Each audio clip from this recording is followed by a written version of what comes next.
Welcome to the First Five Podcast. I'm your host, Michael Corey, and I'm joined by my co-host, Drew Gotro. And today we're excited to have for his first time on the First Five Podcast. He is fresh off of a Don't Tell show in Pensacola, Florida that he just did last night, and he's here to join us today. Please welcome to the podcast, Derek Shirley. Hey, thank you. Thank you. Hey, what? No, hey, very, very sweet and kind of you guys. And it's such a pleasure to be here. I've watched this every episode of y'all and JP and Tyler's show at work on night shift. I've got the other gal nurses into it. They like comedy now. They didn't know. And now I'm here. This place is legit. I'm not used to being in a real, I'm used to being in somebody's garage or, worse. Anyway, Lafayette, comedy, good to be here. The garage is where he has the captor. Yeah. So we can't do it in there. Yeah.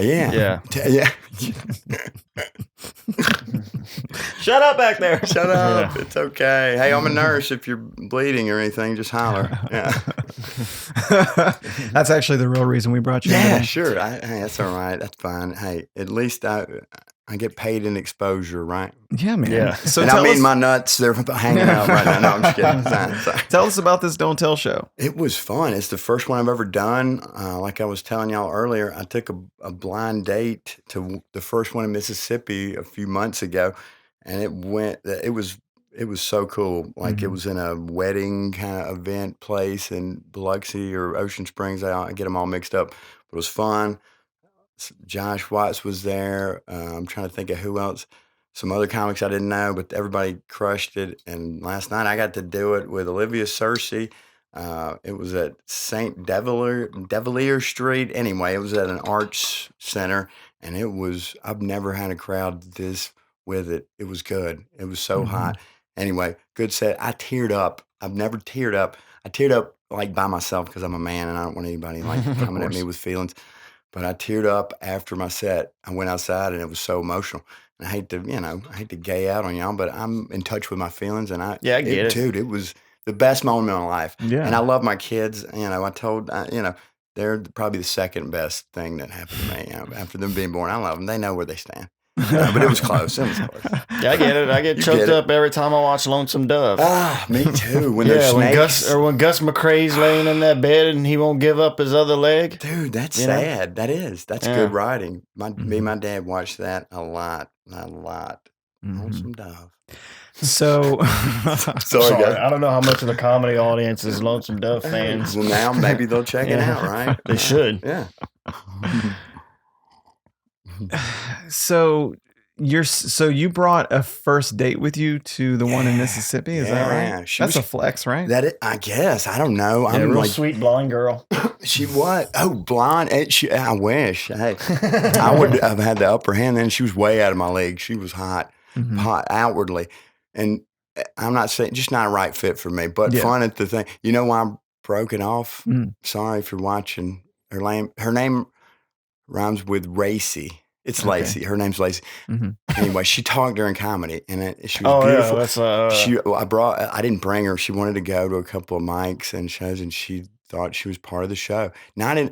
It's almost worse when you're nice about it. Like, just be mean and like cuss. I was like, shut up, Right. Anyway, I told her it didn't work out. That's a deal breaker. Yeah, it is. It is. Does that make me like a horrible person? That makes you a comic. I don't think.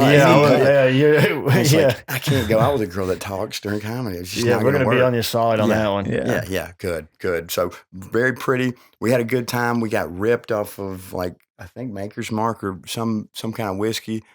But we Ubered anyway, responsible. Didn't have sex on the first date. Sorry, FY. Too much information. No, dude. That's what this is all about. No, but hey, hey, I want to ask you guys, because you're both married, right? How do you feel like, let's go with you first. I don't know, not because I like you more. I mean, we can flip a coin. But all right, how do you feel like you can balance comedy and your significant other? I'm not doing a very good job of it. I was driving around today thinking about how I get frustrated a lot because my daughter tends to interrupt me while I'm in the middle of things, and we don't get to have like set aside time for us to like interact. She's always, I'm at work, I'm working on my car, whatever it is that I'm doing. She has a tendency to just walk up because she has ADHD like me, and so she just starts. Too, yeah. So I realize is like that's me. I have first of all, I gave her that brain, and secondly, it's up to me to set aside time every day so that if she's coming up to me and she's wanting to talk to me at the wrong time, at least if we had set aside time every day so that I could say, "Hey, baby, I love you so much. We're gonna totally talk about this when we get together tonight, but right now, blah blah blah." But what ends up happening is because the time management issues that I have. I don't set aside that time. Yeah. So every time she interrupts me, I get frustrated, and I try not to let her see that. But then I know that's on me. So so basically, I'm not doing a very good job. Then you feel guilty, and I feel guilty all the time about it. So basically, until I set aside like a half an hour to just give her my undivided attention every day, it's probably going to keep happening like that. Well, it's a constant struggle. What's your thoughts on it? It's pretty easy for me. My kids, like, I have my stepson that lives with us, and he kind of does his own thing. And my kids live with their mom, so they come every other weekend. Yeah. So usually the weekend they're here. I usually won't go watch shows. I'll try to stay home. I might come do a podcast, but we won't do like 2 in a day. I don't like to do a whole day of podcast. And if I have a book show, I'll go. Like the next weekend they come. That's why I was like telling Michael it would be good to do a pod this weekend because next weekend I have a book show. Yeah. So I don't want a podcast and do the because we only have that short time together. I know, man. I had mine every other weekend forever. It's now that I got a ball and bachelor pad, they want to like hang out there and like live. And I think it's kind of good too, like being married and stuff. Yeah. Because there's it saves me from a lot of distractions. Yeah, it does. That I think if I was a single man, for sure, I'm not worried about getting laid. No, I'm not. I can't really get caught up in doing a bunch of drugs. Yeah, I do the fun drugs, but I can't just do anything. I've got a wife, I've got kids. Like I can't be getting in trouble with the law and stuff like that. Checks and balances is good, so and it keeps you humble. Yeah, I'm able to focus when I'm doing comedy. Like I'm able to focus on comedy. I'm not after anything else. Yeah. Plus, y'all both have somebody to share the happiness with when you have a good set. If you're a loser like me, you're just talking to your dog or cat, and I love them, but that's true. That is a good part of it. You can be married and still not have somebody to celebrate when things are going well. And that's fine. But as long as you have your own thing. What am I saying? I've been married twice, and I'm getting fucking worse every time. I'm not getting better. But I think I could be just asexual now for the simple fact that I'm so busy doing comedy and then taking care of my parents.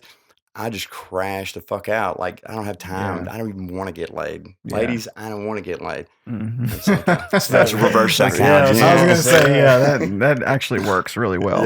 Take it from I'm beating down my door, and that's fine with me is what I'm saying. As a former evangelical who used to take that very seriously, I can tell you that the minute you tell a woman no, you pretty much have like a golden ticket. You're right. And to put it in her butt. You're right. It's the brown ticket. Say it not sarcastic. I'm not like, sometimes I say it not to nag a woman, and I'm like, I don't like you. I want you out of my life.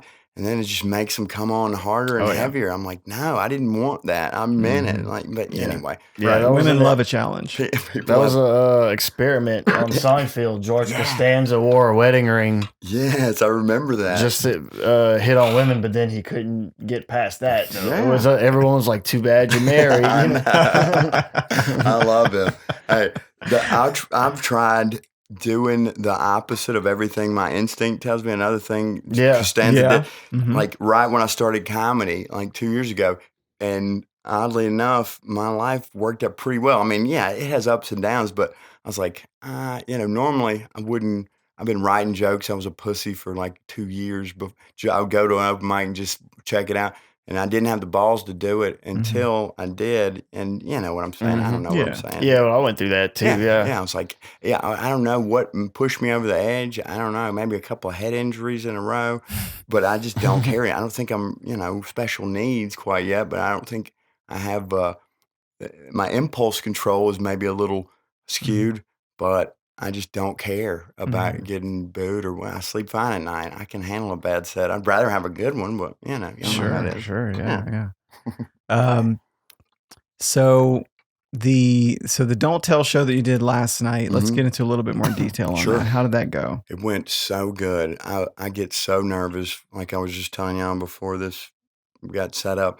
Like open mic show, doesn't matter. I mean, good nerves. It's good to be a little nervous, but everybody brought it. Olivia, Cersei, funny, beautiful friend of mine from Pensacola, was putting on the show. She did a few minutes, and then a buddy of mine who I brought with me, very funny guy, Lamar DeFore. He's had several shows in or around Pensacola and Foley. He just bought a ticket and was going to watch it, and it was a super awesome. It was a great crowd, and it was. They were ready to go, and my buddy got to do 5 minutes, and then I did.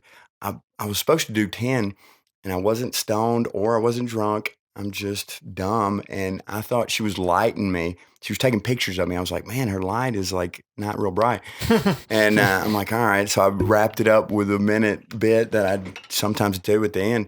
And then she's like, that was great, but you stopped at 6 minutes and 50 seconds. I was like, fuck, I could have gone 4 more fucking minutes. Are you kidding me? But that's all right. I left them wanting more, hopefully, because usually my motto is leave them wanting less, but that was a good one. I left them wanting more. So the Don't Tell people, where are they centrally located? I don't know. It's nationwide. I looked it up at work the other night, and you used to just be in the major metropolitan areas like Chicago, LA, New York, and then it just started branching out Nashville, Austin. Now it's like you can, I think, contact your representative. I don't know if it's like, unionized, but it's a big network. And then once you're in, you do your bio, which I just did yesterday, like right before the show.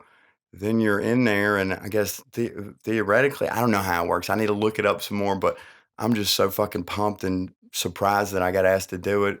It's an honor and pleasure. Like, I'm so grateful, even for open mic sets. Like, and I'm not like thinking of anybody in particular, but every city you go to, like, I wish I had a fraction of some of these super overly confident open micers that, like, hey, I'm just grateful. Like the sense of entitlement in some places, and there's gatekeepers everywhere, is staggering. I'm like, I never think I crushed it, but it's good. My mom was a little critical, and that's good. You know why? Because it taught me self-awareness and to always strive for better. I don't want to be one of these guys who sets up the tripod, gets like 1 or 2 laughs, chuckles maybe, and then is like, yo, guys, I killed it. Did y'all see that? Like, no self-awareness. So mom was a little harsh, but it's good. It let me know where I stand in life. Yeah, it's good that we're lucky to have Tyler Arsenault. Yeah, I love it. He will let us know, every now and then he'll say, that's just not a good joke, I love it. Or he'll tell you like a certain line or a tag, and he'll be like, you don't need it. It's hacky. Hey. It's overdone. Yeah, and he's right a lot of times. right. And then you'll say, "Yeah, it's true. Like this is a thing that's been done a million times. I don't need to do it 1,000,001 times." And some people might say out there, "Why listen to Tyler?"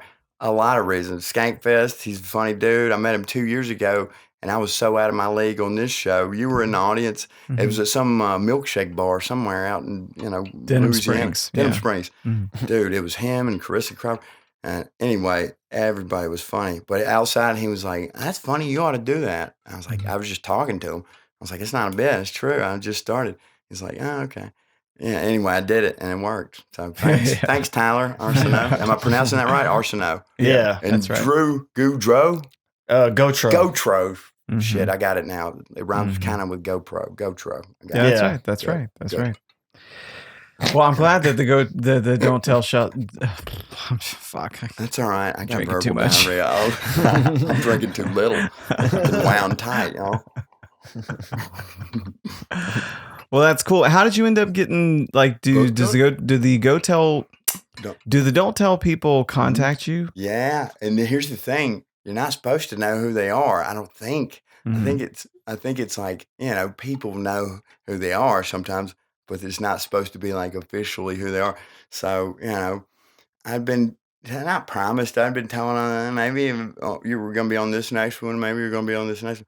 And then I finally got the text, and I was like, yeah, hey, calling into work right now. I'll see ya tomorrow afternoon. Mm-hmm. Didn't know where it was, but I just know it's stage time, and it was when you're from Mississippi like me, you're used to maybe 5 comics or maybe 2 or 3 drunk people. So when you get a show like that, oh man, that's why I drive 3 to 5 hours for good mics even, because I want to utilize my time around people who came for comedy, even in a mic sense. You know what I mean? Yeah. It's a whole different ball game. I wanted to ask you about that because I noticed, like, once you showed up at the Artmosphere mic, and you mentioned that you saw the podcast, we were talking about it, and so you were like, "Fuck it, I'm going to the Artmosphere." So what is your experience? Do you typically have to leave your home state of Mississippi to be able to have a good experience at an open mic? Sometimes, and I'm not being dismissive. We used to have a few, but we got a good Mobile one, several good Mobile ones come and go. But I like a Mobile one on Wednesday night, Bowhedon's. But we have one on Tuesday night at the Juke Joint, and it's really reminiscent of Artmosphere. It's like an old, like kind of 2-story house, and it's got cool lighting, and it's got raccoons that live in the trees out back. Cool. Yeah, but it's got a good stage and good low ceilings. It's a good dingy like comedy club vibe. And some nights it's magical. Some nights it's just me eating a bag of veiny ding dongs in front of my friends, like 4 comics. So, you know, you got to take the good with the bad. If I make one of them chuckle or snort, or somebody at the bar have any reaction, even just like a ugh, then I'm somewhere. I know I'm going somewhere with it. Yeah, cardiac arrest. You got to take I eat shit a lot. You got to take. I don't try to take a big risk. I'm not like an edgelord or anything, but sometimes you got to take risks as far as like new bits. You know? Yeah, it's always some risk involved. Yeah, but there's no better feeling, y'all know, than a new bit working at an open mic. Oh man, that's like that's like busting an orgasm almost. Yeah, especially one that's hasn't been working. Yeah. Or just a new one, and finally you have the balls to do it. You know, like commit. Like, all right, this is a little out there, but there must be something there if you wrote it down or typed it in your notes. So yeah. And then you find out real quick I like honest friends, you know, and I'm a nerd. I'm a caring nurturer. I try not to be too like brutal, but yeah, if somebody asks me, I'm like, all right, this is a good bit. There's something there. But then I'm like, I don't know shit. I just been doing this 2 years. I'm a nurse. So anyway, yeah, I know what I like.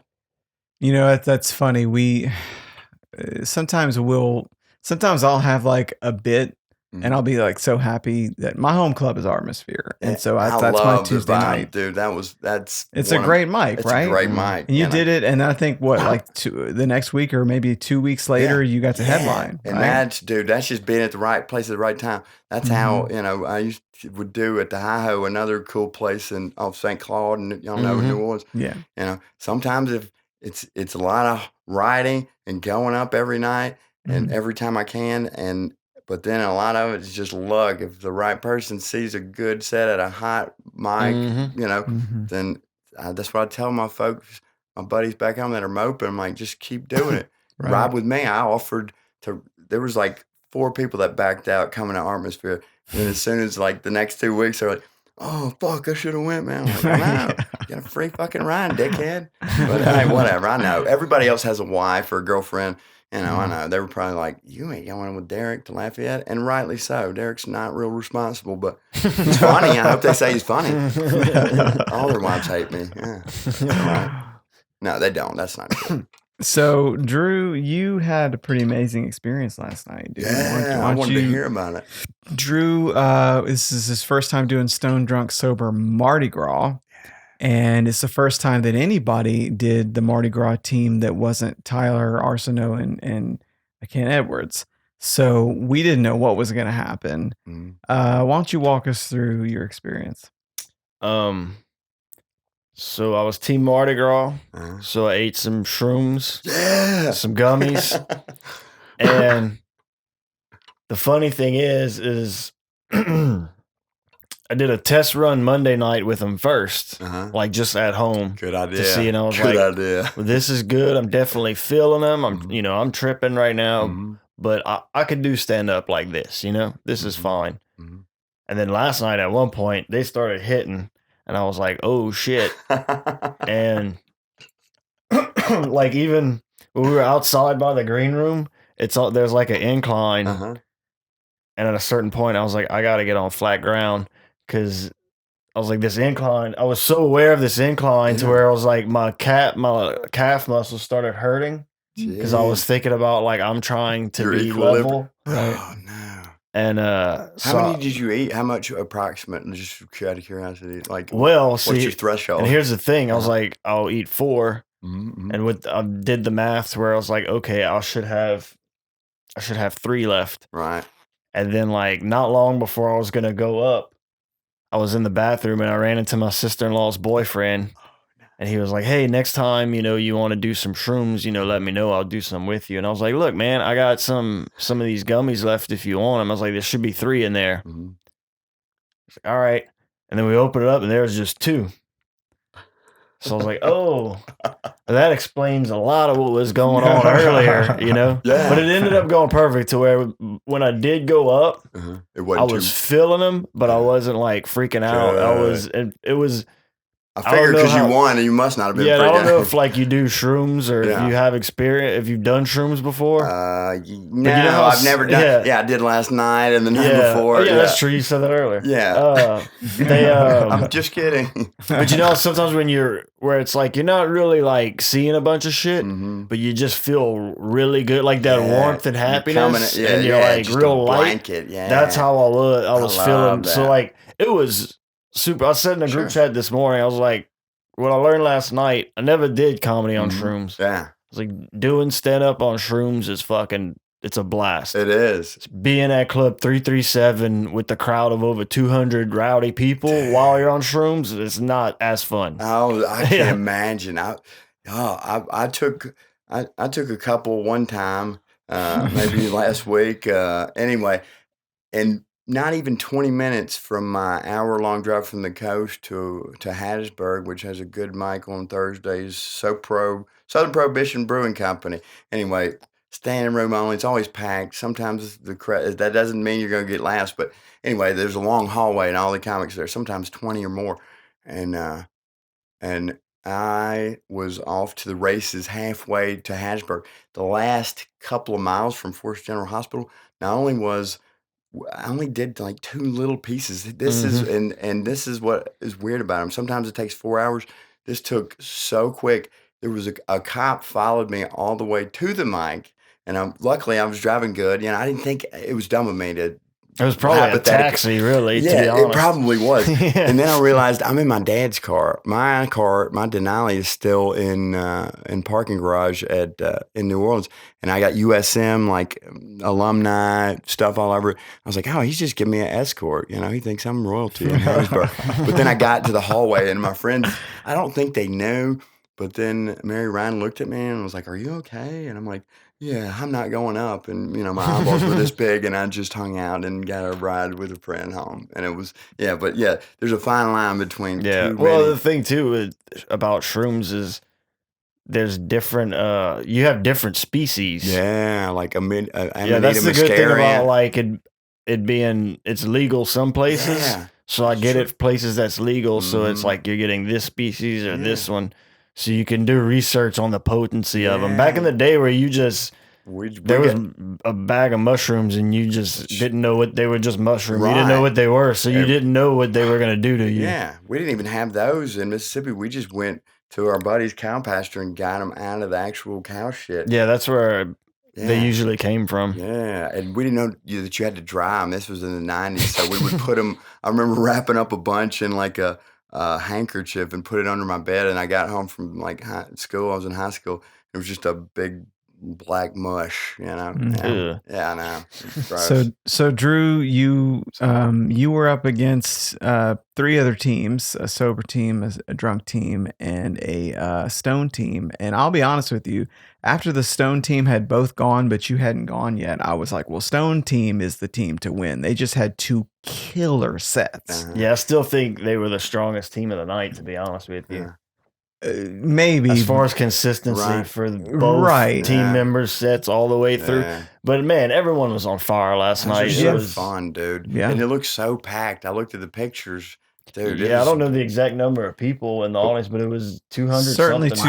200 plus for sure. Yeah. Now, where's that? Where's that? Club 337. It's got a 300 capacity. Uh-huh. Yeah, we say that. That's the most chairs that have ever been set up, and we decided I have nothing to do with this. Right. I have moved chairs in the room. know That it. is the extent of my involvement in it. But anyway, the people that run the show have set up as many as 300 seats in there and said, okay, that's going to be our capacity for this room. Yeah, I don't know what the fire marshal that- thinks. Right. Yeah, I'm sure that comes into play, the fire marshal, because I'm sure that's part of how they come up with that too, is like how many seats can we have in here, and then figure out the other people working on the show and bartender, you know what I mean? Stuff like that. And still be able to get everybody out efficiently, in case. Mm-hmm. So the show was great. I was toward the end of it. I was like, well, Drew's going last. Drew, we're not really gonna be able to know what's happening until Drew's set. Yeah. But like Matt Matt was his partner on Stone Drunk Sober, and he's never done it before. Yeah, Matt McCann. He's never had. Matt McCann has never, up to that point, had never been on a book show before, and he. We were like, we don't know what's going to happen. How you don't know what's going to happen? Never know what's going to happen until it happens on comedy. Yeah, that's kind of like getting thrown in the deep end too. For sure. Like his first gig like that around that many people, and then being on shrooms. Oh wow! Now he's very comfortable with shrooms. He's routine user of that, and he's done comedy on it before. But big still, like Drew was saying, like it's a challenge. That is, and that's certainly that's like skipping a few steps on the staircase. It is. So he got up there, and we didn't know what was going to happen. And he had the best set. He came up to me afterwards. I told him, that's certainly the best set I've ever seen you have. Yeah. Well, that's a win. So he had a great set, but then we still had to see what Drew was going to do. Now, we knew Drew was going to do great. Yeah. Oh, yeah. But that's a lot of pressure. But last is a lot of pressure, but there's an advantage to doing last, which is that you're fresh on everybody's mind when the voting happens. Yeah, I like that. So he got up there, and at first he was just having a great Drew set like he typically has. But I was like, when he was up, he was the last performer of 8, and I was like, this is great. But some of the other people had such killer sets that I was like, if this stays just like it is in the first 60 seconds of his 10 minutes, somebody else is going to win, and probably Team Stoned. Yeah. But then as his set progressed, I was like, holy shit. And then they get all of the people up at the end. All 8 people are on stage, and they just identify the 4 teams and give the audience an opportunity to sort of pre-vote. Sure. In a way, just to see, they just kind of gauge everybody. Where's everybody at? And they, reintroduce all 4 teams. And I was like, okay, first of all, before they started that, I was like, it's going to be between any of the 3 teams other than Team Sober. Right. But then as they introduced the 4 teams, I was like, nah, it's going to be Team Mardi Gras. They're already indicating who they're going to vote for. And then sure enough, they give everybody except for Team Sober a really big rowdy response. But when the 2 of them got up to get voted, it was clear. We rarely do Stone Drunk Sober and not have to redo the vote a couple of times because of the way people are.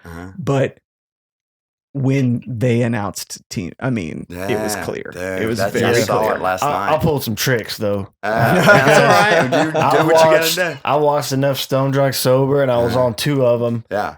And there's been some times where I'm not gonna say any names because I don't want it to sound like I'm talking negative about people. Where one team might not have been as strong, right? Where like one person did really good and the other person didn't do so good, right? But there's another team that both people had really good sets, right? And the other team will win because when it comes time to voting, one team hypes up the crowd more than the other. Yeah, it does. Right? They were going after they did voting for Team Sober and they were going to vote on us next, I went in Matt's ear. I was like, when they get to us, there's a pedestal. So I don't know what you call it. The stage at 337. There's like this rise. Yeah, a lip or whatever.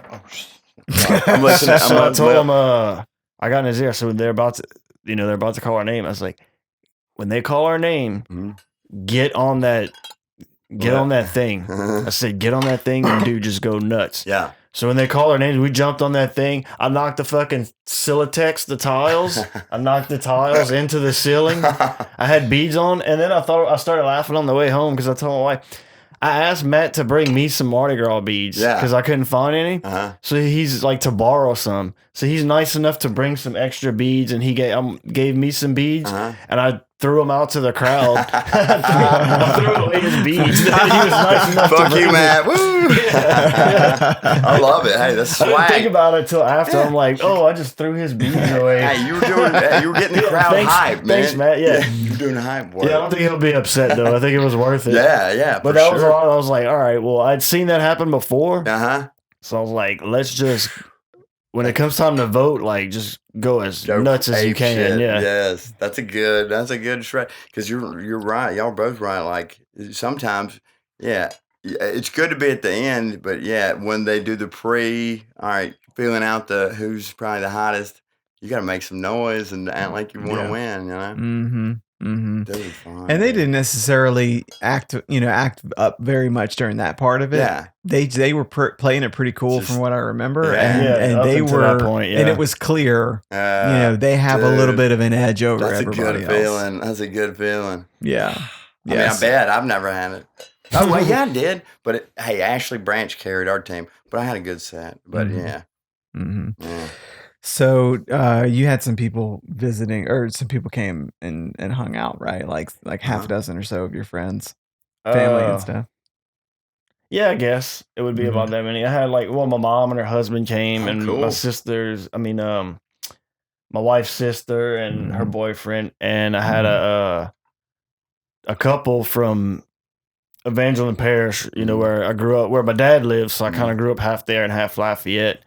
And one of my good friends, him and his wife, they didn't tell me they were coming. They just showed up, and we don't get to see each other much. So it was a great. I got to see you kill. That's a good feeling. Yeah, and it was great because I really missed them and stuff. And then after that, we went to Route 92. So then we hung out over. It's another bar in Youngsville. Yeah. So we went out over there, and we had some drinks and took a couple shots and loosened up. So we got to catch up, and we were talking, and then he was telling me about his kids and everything that's going on. So it was really nice because already it was such an awesome night. Right. That's the icing and then on the to cake. To have that on top, it made it a little bit more special, Yeah, see, I was going to ask you because normally I don't like people I know coming to my comedy shows, but every now and then, like, somebody will sneak in, like a married couple friend of mine, and I'll have a good set. And I was glad they showed up for this one. Like you don't, because I don't want to pressure my that's the whole thing about it being anonymous. I can eat shit and I'm fine. But if somebody comes to my show, or if like some people from high school are like, yeah, we want to come. No, you don't. I feel like, but whatever pressure. I feel like, what do y'all think? It's fight or flight response. When you got a lot of pressure, you're either going to fucking bring it or you're not. And that's the way life is, I guess. What do y'all think? Yeah. I've also noticed the people that say they're going to come to your shows are the ones that don't come. Never. That's the only reason. Come, just come. I have a couple of bits about it, and y'all can relate. Every comic can relate. Yeah. It's like, hey, when's your next show? Bitch, I've got my shit from April and May up. You just look at any of my 3 socials. Yeah. But I don't say that. I don't call them of course not. If you want to come, just come. I don't fucking want to talk about it anymore. Not to the face. Somebody asked at work, like, hey, can we bring our 14-year-old daughter to see your comedy? I was like, yeah, you can if you're a fucking horrible parent. I'm talking about dicks and pussies. No, don't bring your 14-year-old daughter. And you don't come either, if I'm being honest. Oh, shit, that gives me anxiety just thinking about it. No. To be honest, I'm not sure I should be in her life. Right. I don't start with. And I have a 13-year-old daughter. For her. Yeah, exactly. Which is not any better. So, Bang Shift festivals. We've got a couple of festivals that we've been talking about submitting to. We got Altercation Fest, which you don't have to pay to submit to. Altercation you really? do. $30. Well, hey, and then what's the other one? Skankfest you don't. Oh, wow. And so are you submitting? Fuck yeah, I didn't even know that was a possibility. Yeah, Skankfest, the deadline is the 29th. Of this month? Yeah. Holy just shit. To let you know. I'll have to, y'all remind me before I leave. Yeah. And Altercation Fest too. I didn't even think about that. And Altercation, they're taking submissions right now. I put mine in yesterday. Fuck yeah. But I need to check. I'm not sure what their deadline is. Oh, well. So what is it? A 3 to 5 minute reel or 10 minute? What do you do? What do you do? it's usually like 5. Yeah. Skankfest says 5 to 7. Yeah. 5 is plenty. Sure, I think five. Yeah. I think, sometimes I don't know if they wanted to see you get like 7 consecutive, like a whole set, like keep the LPMs high, Right. which I kind of understand. But usually the ones I'm seeing are 3 to 5, right? Or usually 5. I was watching a set from the distillery that I did in December, and the first 3 minutes are fucking hot. But then, like, I do a gay joke that just does not land in the 3 to 5 minute mark, and I'm like, should I submit this? Because it's probably the best tape that I have at the moment. Right. And then by about 3 minutes, like I get this pocket of it not being so great. Yeah, that's what sucks too, because you can't cut, and you can't cut it up. Like you can they don't want to start highlight it. reel. You don't have to start at the beginning of the set. But once you start the video, you don't stop till it's over. One take. One continuous take. So that's as bad as like if you can't make your time, if you have like a lull in the middle, you kind of fucked. Right. And we know people that have reviewed these tapes and made these selections before. And so we know that like if the first 2 or 3 minutes are hot, you're probably good. Yeah. But you're also still taking a risk that if the best tape you have has a lull in it. Yeah, get another tape. I know. Yeah. Or record every fucking set. That's what everybody That's always what I'm tells me. starting to think is probably going to be the I strategy. do. If I want And I to hate jump into the festival realm before I have the perfect 5 minutes, at least like showcases, like venues, Yeah. Holy So shit. I've got a show at Lafayette Comedy is going to do a showcase at Adopted Dog Brewery in Lafayette for the first time at the end of the month. Okay. And if that goes well, that might be a great submission tape for me to try to get in just under the wire for the Skankfest. Yeah. I don't know about because you can Altercation submit. Fest. Yeah, you can submit it the day after. I can't imagine walking around like seeing the people you see at Skankfest. Holy shit. I could die and go to heaven. Yeah, Tyler went, and it's like Tyler was long overdue to have the experience that he had at Skankfest, but he brought along a comic that's an open micer who got to just be his plus one. I saw that. And have all these experiences. Wasn't he on your podcast? Yeah, he was. He was talked funny. about Brennan, it too. He was funny. Yeah, he's a cool guy. He's a cool Yeah. I don't know him. I think I'd seen him out. He recently relocated to Arkansas. Yeah. I watched that. That was one of the first episodes I think I saw of you guys. But and then I put 2 and 2 together because I saw Tyler's story somewhere. Right. I was like, that would be cool just to be the guy taking the Skankfest. Yeah. I'm hoping not to be this guy. I don't think I'm going to get in, but I'm hoping to maybe find somebody who's going and become like their plus one. So just to go. What is it like?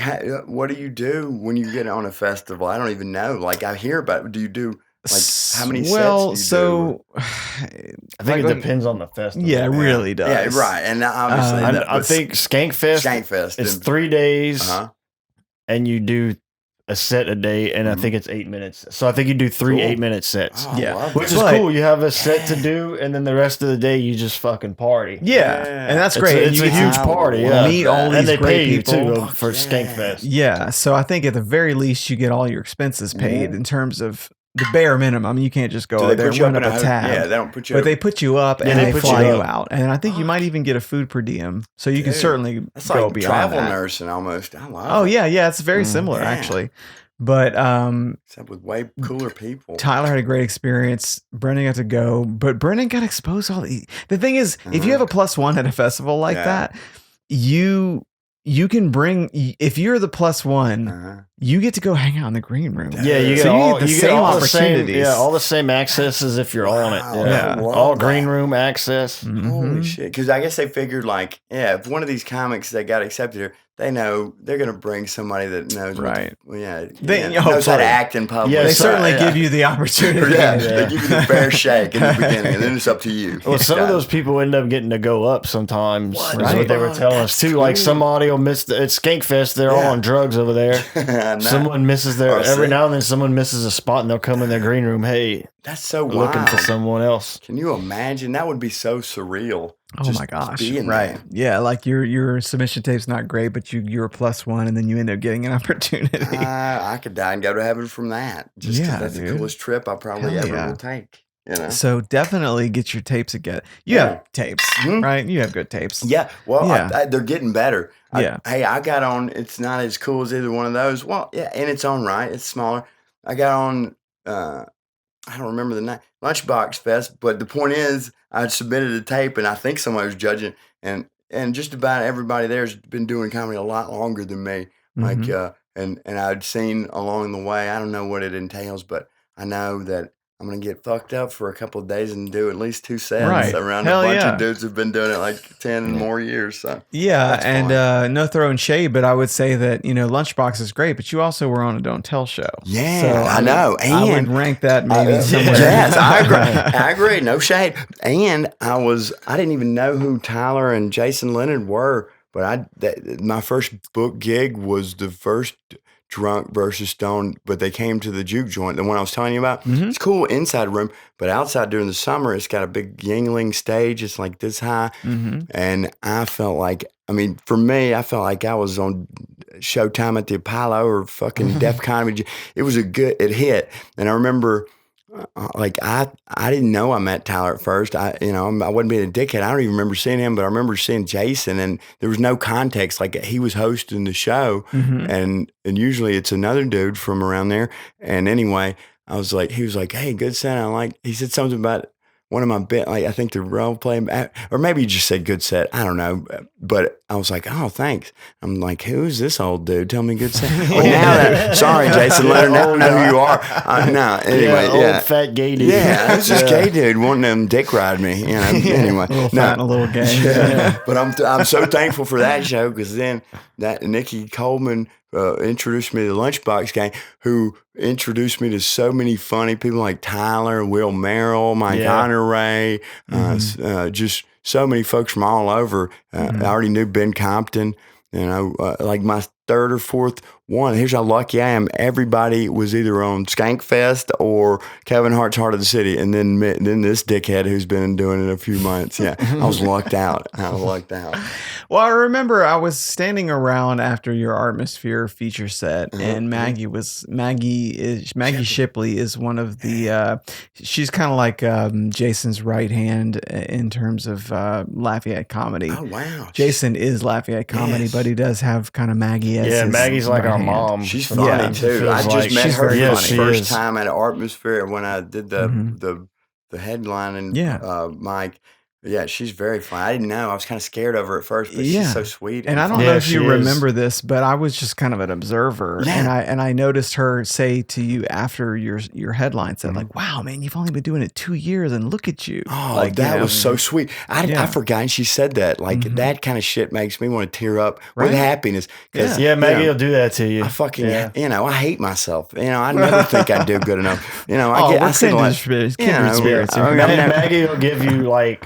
That's sweet. The thing you've always wanted from your parents. Yeah, exactly. That's it. She'll let you know you're doing she gives you she validates your hard work. Yeah. And she made me feel that way last night. That's good. Well, you deserve it, but it's good to get obviously we need validation. Let's be honest, but it's good to get it from a comic that you like and respect. Yeah. Like her. Like I said, I didn't know. I know. Like, I was a little scared because I never talked to her. I've seen her. I took another date to a Lunchbox show just to see her, and I think Delicia or another friend of mine too, and she was there, but I didn't, anyway, I didn't know, but she was very sweet, and we talked, and so I didn't know, so she's from Lafayette too? Yes. Okay. Well, yeah, she's based here, the greater Lafayette area. So this is just a random offshoot, but I noticed that you mentioned you've been married twice, sure, right? And you've taken several first dates to comedy shows. You seem like the kind of dude who does all right with the ladies. Well, it depends on what. Despite bringing them to comedy, I know. That's I would never bring. If I was single, I would never bring a date. Well, you should just pause for a second. If you were in the scene right now and you brought a date to your show last night, something like that, you would have been so cream in her jeans. Yes, you would be banging a 10 if you would have brought her. I've seen dudes like bring like a chick on a first date to an open mic. Yeah. I'm like, Brennan what the does fuck that. is he doing? Brennan Robards, the guy we were talking about that Tyler brought to Skankfest, he does that. Yeah. And whatever, more power to you. I haven't been dating for a long time, so it's like I'm not going to judge what a dating guy is doing. Wow. But like he's definitely done that. Yeah, I commend him for the self-esteem. Hey, I hope you like I think we're putting too much value on self-esteem these days. Way too much. Whenever I invite Dave to an open mic, I'm like, I hope you, way too much self-esteem. I hope you like jokes about common buttholes, because that's all it's going to be. And then my joke about Jesus, maybe. Yeah, we'll see.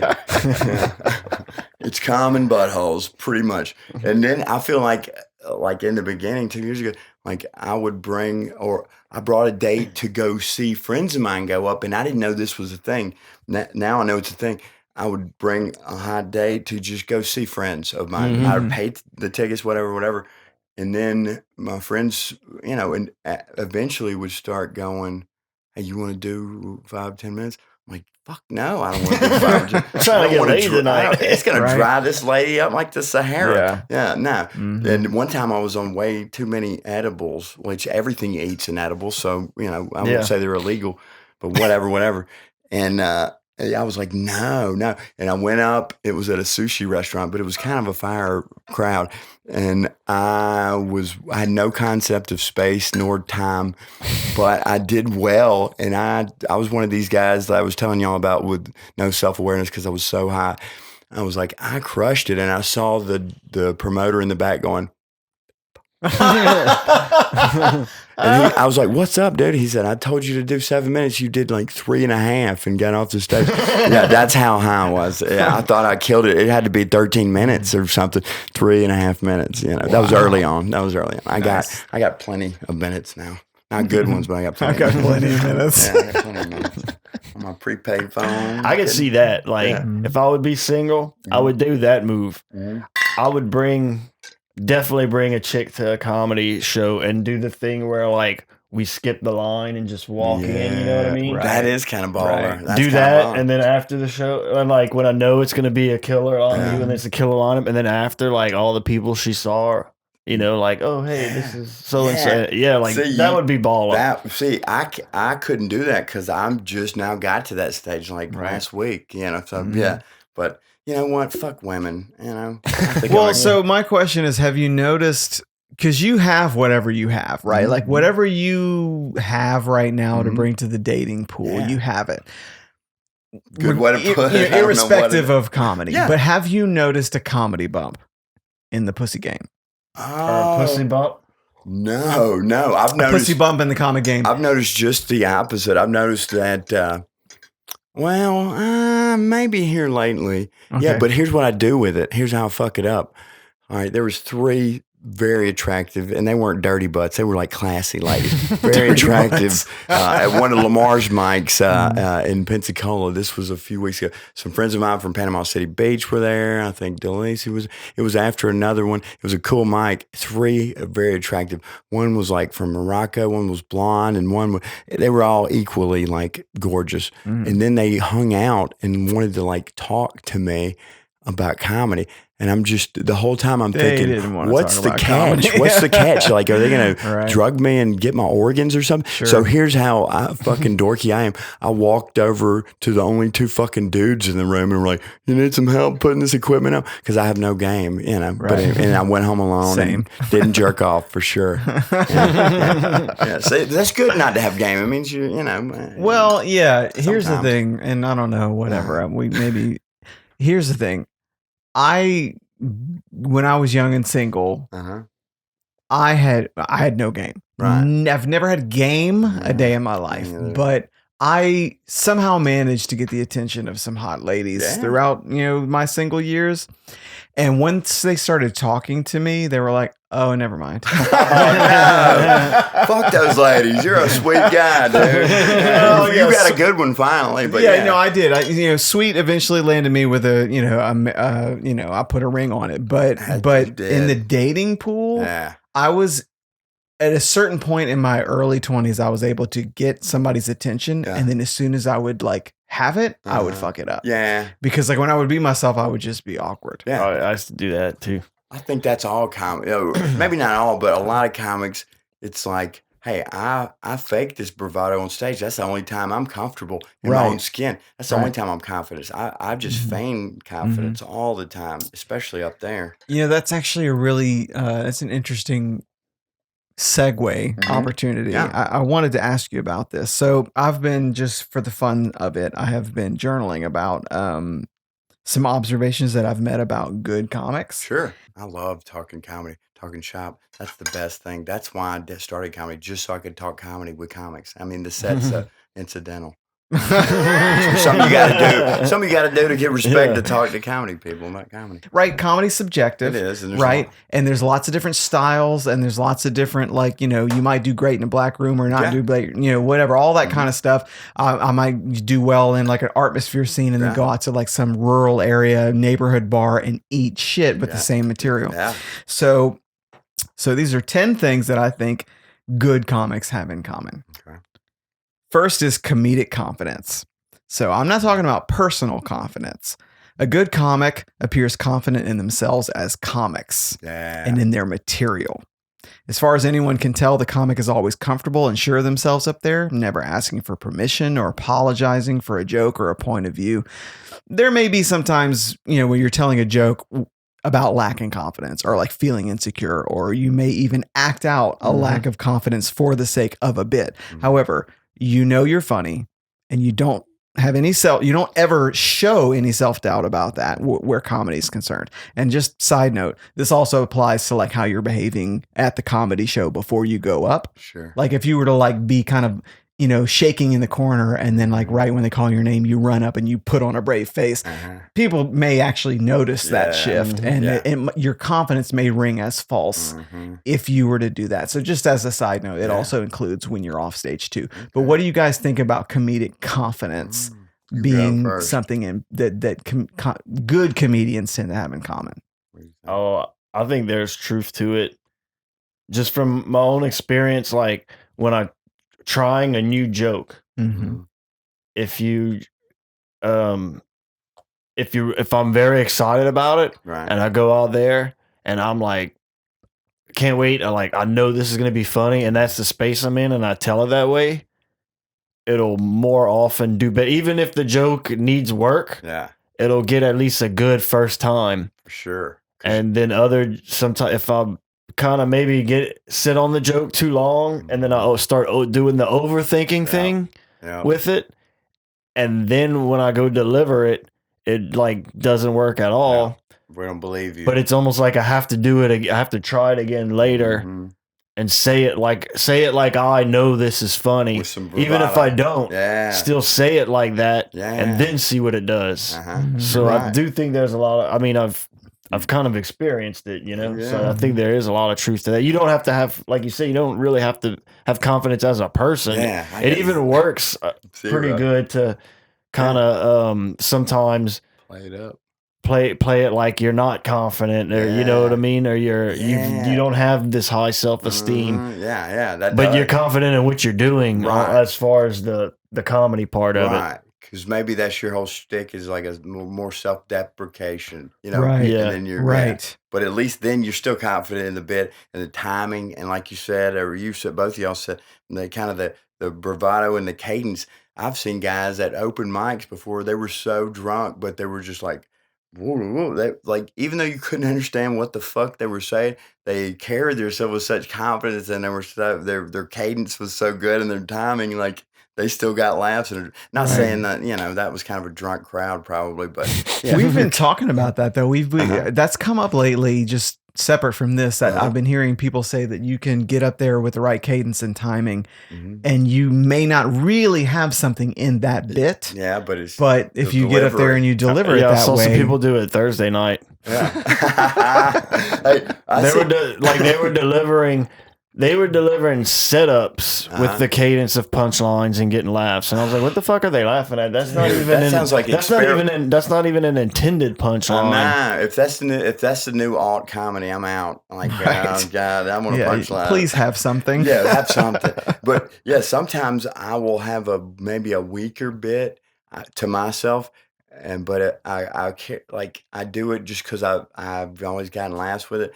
But here lately, I've just been like, fuck that. I'm throwing it out. If I don't believe in it, I'm never gonna believe it. Maybe I will. I'll put it in development. Yeah, it feels like pandering. Yeah, it feels like pandering. And like you said, black rooms, I don't pander. White rooms. I've had Asian rooms, and not many, but that's interesting. That's something to see. It is, and dude, they were with it. I think, like you said, sincerity is the main thing. If you feel it, even though you're not feeling it, if you feel it, like it's like, oh fuck, I gotta do this bit again. I know it's good. If you pretend like you're telling your buddies in the living room or telling your kids or something, then it'll make you in the bed, I guess. I don't know. I sound like a fucking pretentious dickhead. We're on the same page. Yeah, you've been doing it longer than us. Number two is novelty. I think a good comic has a novel point of view. They think differently and specifically avoid low-hanging fruit. Surprise is a big part of why a joke works.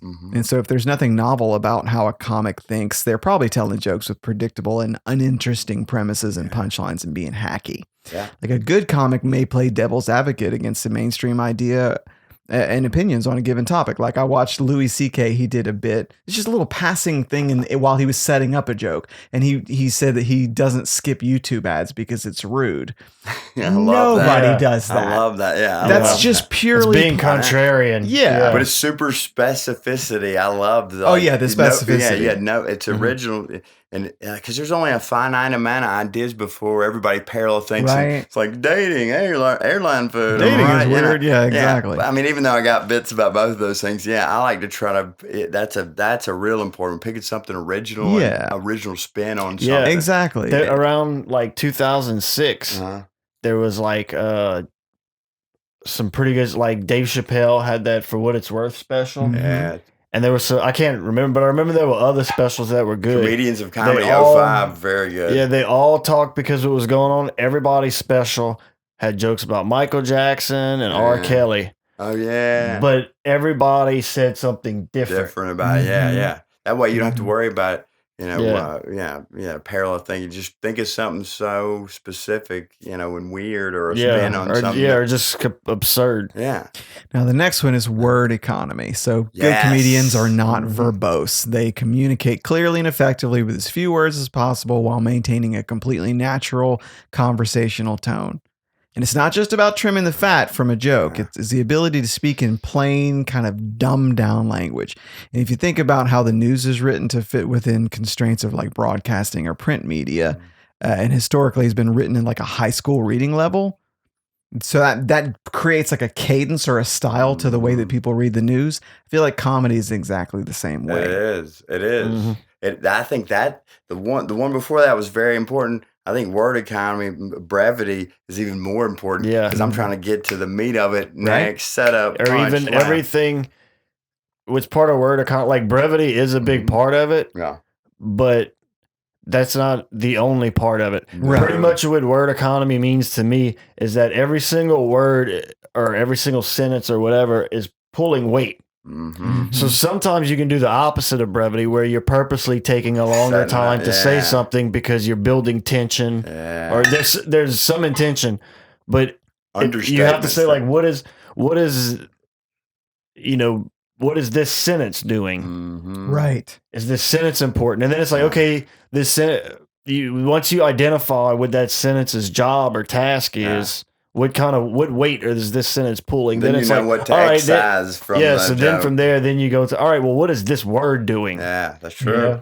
And because word economy is so important, you can't really be like flowery in your language most of the time. No. It helps if you just speak really conversational and really plain. It's true. It's true, because also, like, I think one of y'all or both of y'all talked about, if you've seen, sometimes you're a good writer and that shit doesn't sound good unless you paraphrase it. Yes. Yeah, you can write the idea. So a lot of writers, if it's been seen in print media before, it's fucking been done. It's probably not good. Like, but yeah, you need to, what you said for sure. Maybe you got to convey it in a more lay terms, you know what I mean? Yeah.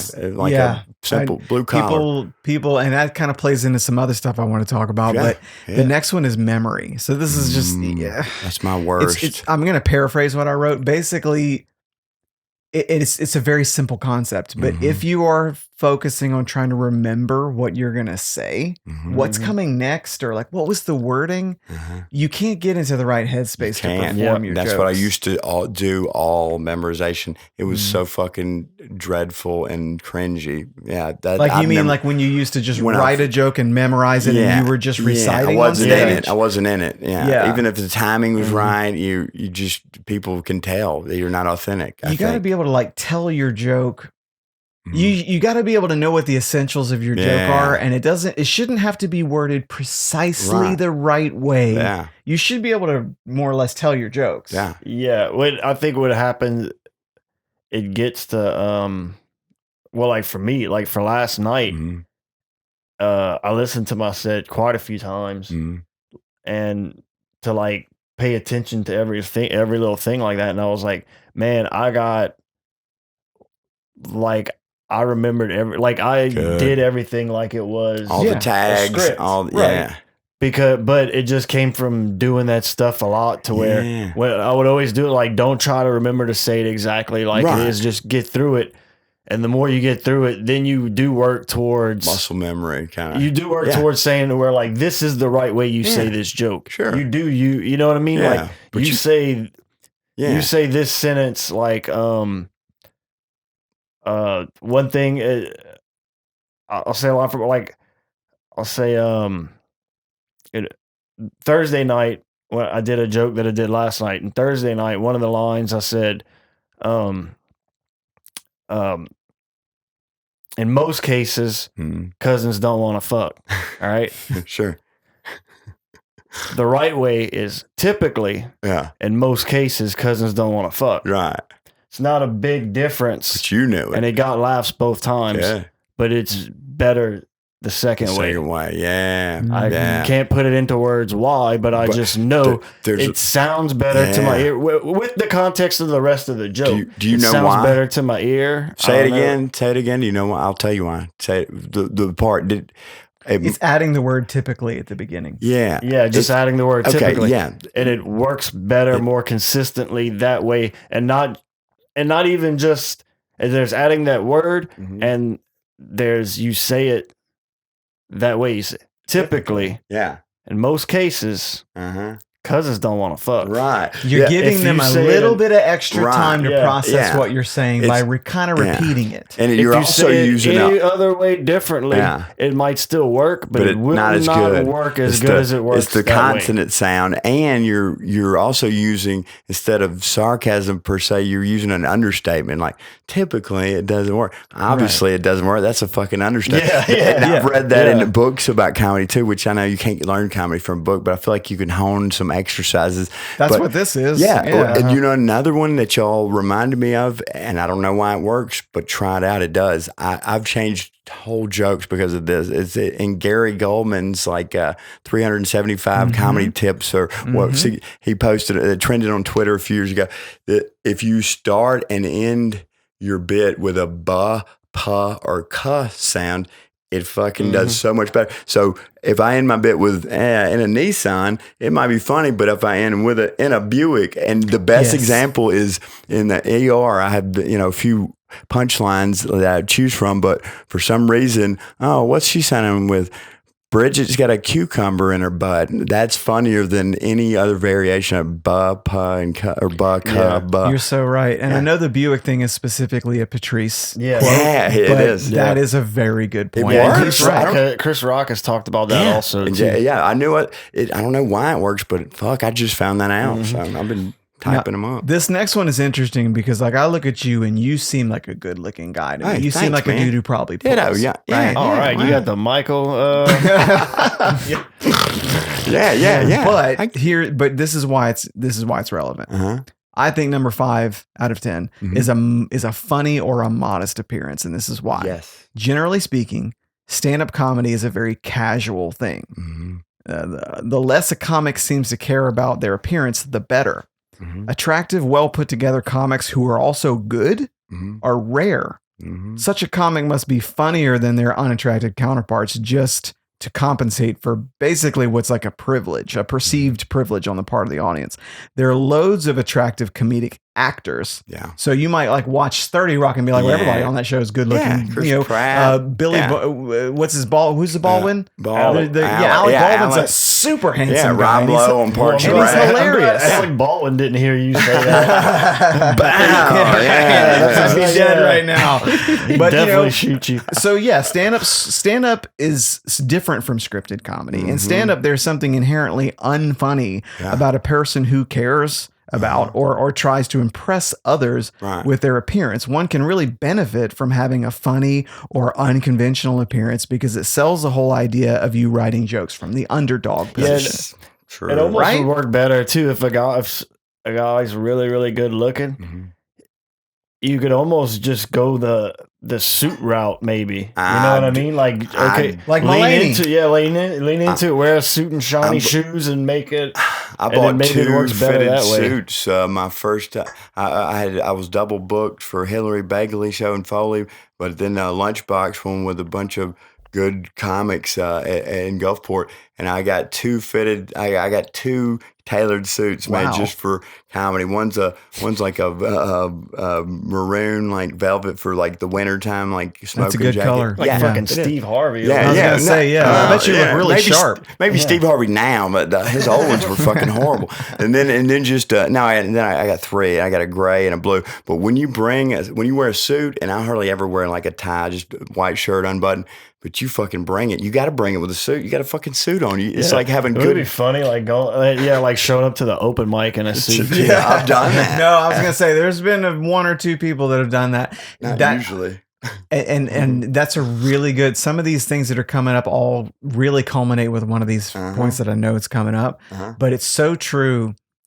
The suit thing can really work in the right context. But even Mulaney, when Mulaney came to Baton Rouge recently, like this most recent tour, he came and he starts off in a suit, but he took his jacket off and just did most of the show, which is like trousers and a nice shirt. I like that. Because, you do have to feel out. Man, like nobody wants a pretentious person to be up there. That's right. I definitely think that, I don't know. Well, let me tell you this theory of talking about good look. I don't think I'm the best looking, but I tested it out. I showed my youngest daughter. I said, I'm going to wear my glasses I'm going to wear my glasses 3 shows and then not. And I'm going to do a controlled study. And I did it another week.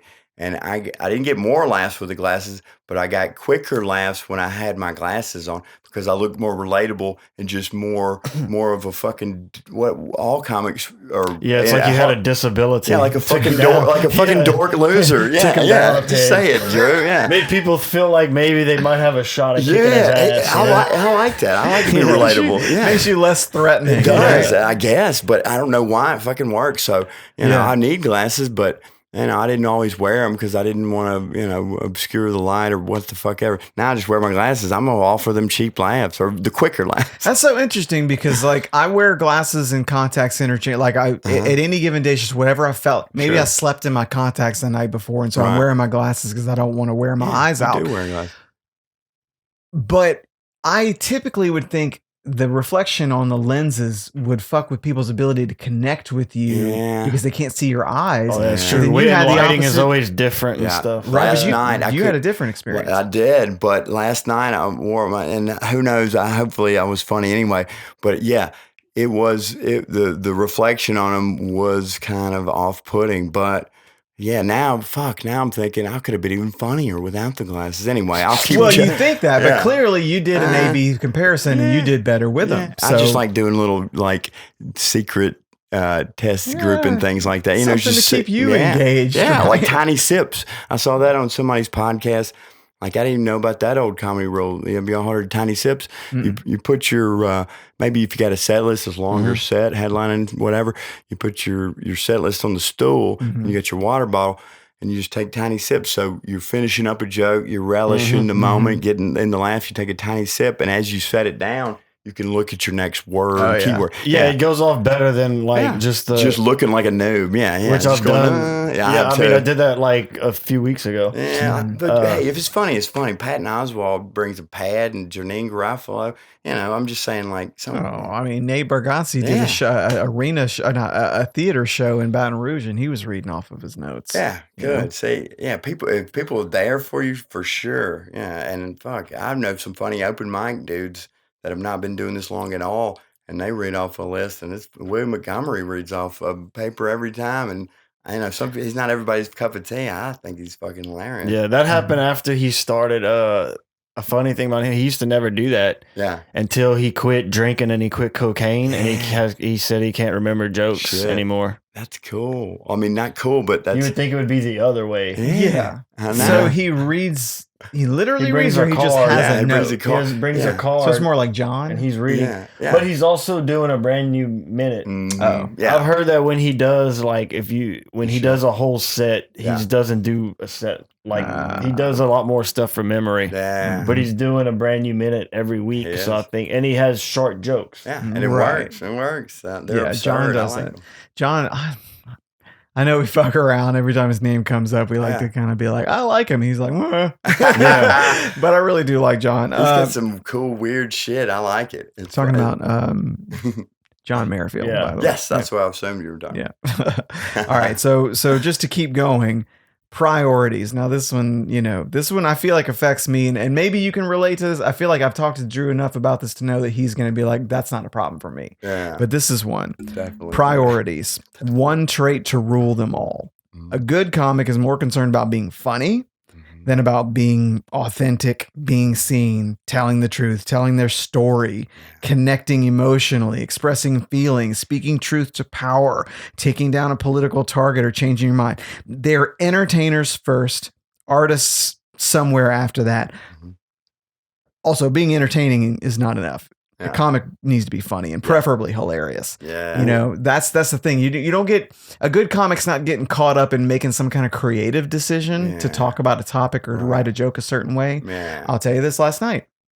Matt McCann last night, he was having a great set until he brought up not believing in heaven and not believing in God, not believing in heaven, and also bringing up his dead mom. He brought it up, and then he started taking a very long way around to a joke, and he lost the audience for a minute. There's the only time when they weren't with him. He started talking about something that he wanted to talk about. Yeah. And he wrote a joke so he could talk about it, and it's a rough topic. Oh yeah. And this is the only time when the audience checked out on him, because he chose to talk about something he wanted to talk about rather than purely focusing on what's going to get a laugh. Yeah, I felt that. I felt like I wanted to fucking just really express myself like you can do musically or fucking with painting. I do a lot of creative stuff. Yeah. But in comedy, you can't really do your truth to power unless your truth has a fucking killer punchline and a good setup. Don't fucking or do you're it. Dave Chappelle. You can't really typically get away with that. Well, what it is as far as being an artist, the whole thing is like, it is the entertainment is the number one thing. Absolutely. And we're doing comedy. Right. So laughs is the most entertaining thing. That's the thing is like, if you feel like you have something to say, well, then you need to, it's perfectly fine if I have something to say. Right. Okay, well, you can't blame the audience for not wanting to hear it. Right. It's your job to make the audience want to hear it. Like Ali Sadiq, that last special he did, the Domino Effect Part 2. Yeah. He had a long part where he was talking about like his younger sister dying, and with no punchlines. He starts crying on stage. He starts crying on stage, but he never lost the audience. the Interesting. Yeah, they were in it. He kept them in it. Yeah. So the whole thing is, this is a good show. Yeah. Right. And he is very funny, but the thing is like, it might not be the funniest special as far from beginning to end, but it's. I enjoyed the show from beginning to finish. I like to see somebody get a little vulnerable. So you can't go up on stage, say a bunch of shit, no one likes it, and then be like, well, they don't. they don't get that I'm an artist. These other people just want to make them laugh. It's like, well, motherfucker, this is not. Yeah, then here's what medium are you in? Right, here's how you need to do it. Yeah, like if you want people, you're getting on a stage and you're performing, and at the very least, if you're not going to make me laugh the whole time, at least entertain me. Right. Yeah. Or have a quick setup. Like I have one that I used to do. It was about my bisexual black roommate, Thomas, a real good friend of mine. We worked in a good time. We worked in the ER together. That was a fun guy. Nah, I mean, not for me, but for a lot of others. But I have a bit, and it's word economy, but I start to have a passionate talk about it. Like, I'm like, it's basically like, I can't imagine what it's like growing up as a bisexual person of color in the rural southern Mississippi. But if I had to guess, I'd say probably not really easy. Sure, we've come a long way since civil rights in the 60s, but I think we can all agree in here tonight we have a way to go. And all of that would be Artmosphere, right? Yeah, all of that would be ignoring the bigger issue here, which is, can you imagine wanting to fuck everybody you meet? That sounds exhausting. You can have a raw moment, but you got to have a fucking joke right after that. Right, you got to be ready to hit them, or just deal with the consequences. Go ahead and tank your show because you said the thing you wanted to say. Great. Then you'll learn. Well, that also goes back to the word economy thing too. Like what you're doing right there, you're doing the opposite of keeping it brief. Where you're kind of, it's like where's this going? It's good because it almost you have to find the right spot to where they're doing the thing where it's like, where's he going? But bring it pretty quick. But at the same, it's like you string them along. You purposely make it go a little bit longer to pique the interest. Yeah. But then you have to drop it before they get bored. Yes, right. Yes. Before they stop. Right. Timing is almost everything. And you can feel it. If you're, you should be able to feel it. Oh, yeah. And if you don't feel it, you should make them feel it. If you're on shrooms, you feel it. Yeah, I bet you feel it way That more. That was another about last night. That really helped with comedy is like, I'm always, whenever I struggle on stage, sometimes a lot of it is I keep telling myself, like, the simple way to say it is like, I wasn't in the moment. Yeah. And man, you're fucking in the moment when you're on shrooms, man. So in the moment, you can't be in there anymore. All right. Now, number 7 is the one that made me really glad that I made this list because it's the number one thing that I think that is holding me back personally, especially having such a good friend in Drew, being able to see as an A-B comparison between the two of us. I think that he's literally embodies what I'm about to say. And I literally am the antithesis of it right now. And also before I tell you what it is, I want to say that this is something that I know I struggle with in my personal life. And it's interesting how much your personal life, because it's social, translates to the stage. So I'm talking about relatability. A good comic is relatable. Though comedically confident, they aren't expected to be necessarily impressive in any way other than to make you laugh. As previously mentioned, being attractive as an example it's an example of being impressive in a counterproductive way. It tends to get in the way if a comic is, like if they're up there and they're trying to project this image of being admirable or like impressive or like intimidating as an example. Oh yeah, no one likes that. Nobody likes that. A good comic doesn't try to impress others with any of their accomplishments. I made a list here, but basically what it is they're not trying to impress people in any other way other than being funny. Like there's a clown-like quality to comics in that they aren't trying to maintain their dignity. To balance this out, the comedian tends to take on a posture. Well, I think this is out of order, the stuff that I wrote. But basically what I was saying is you're on stage. You're already on stage holding a microphone. Right. And so to balance that out, the comedian tends to take on like a posture of like the dancing monkey or the court jester.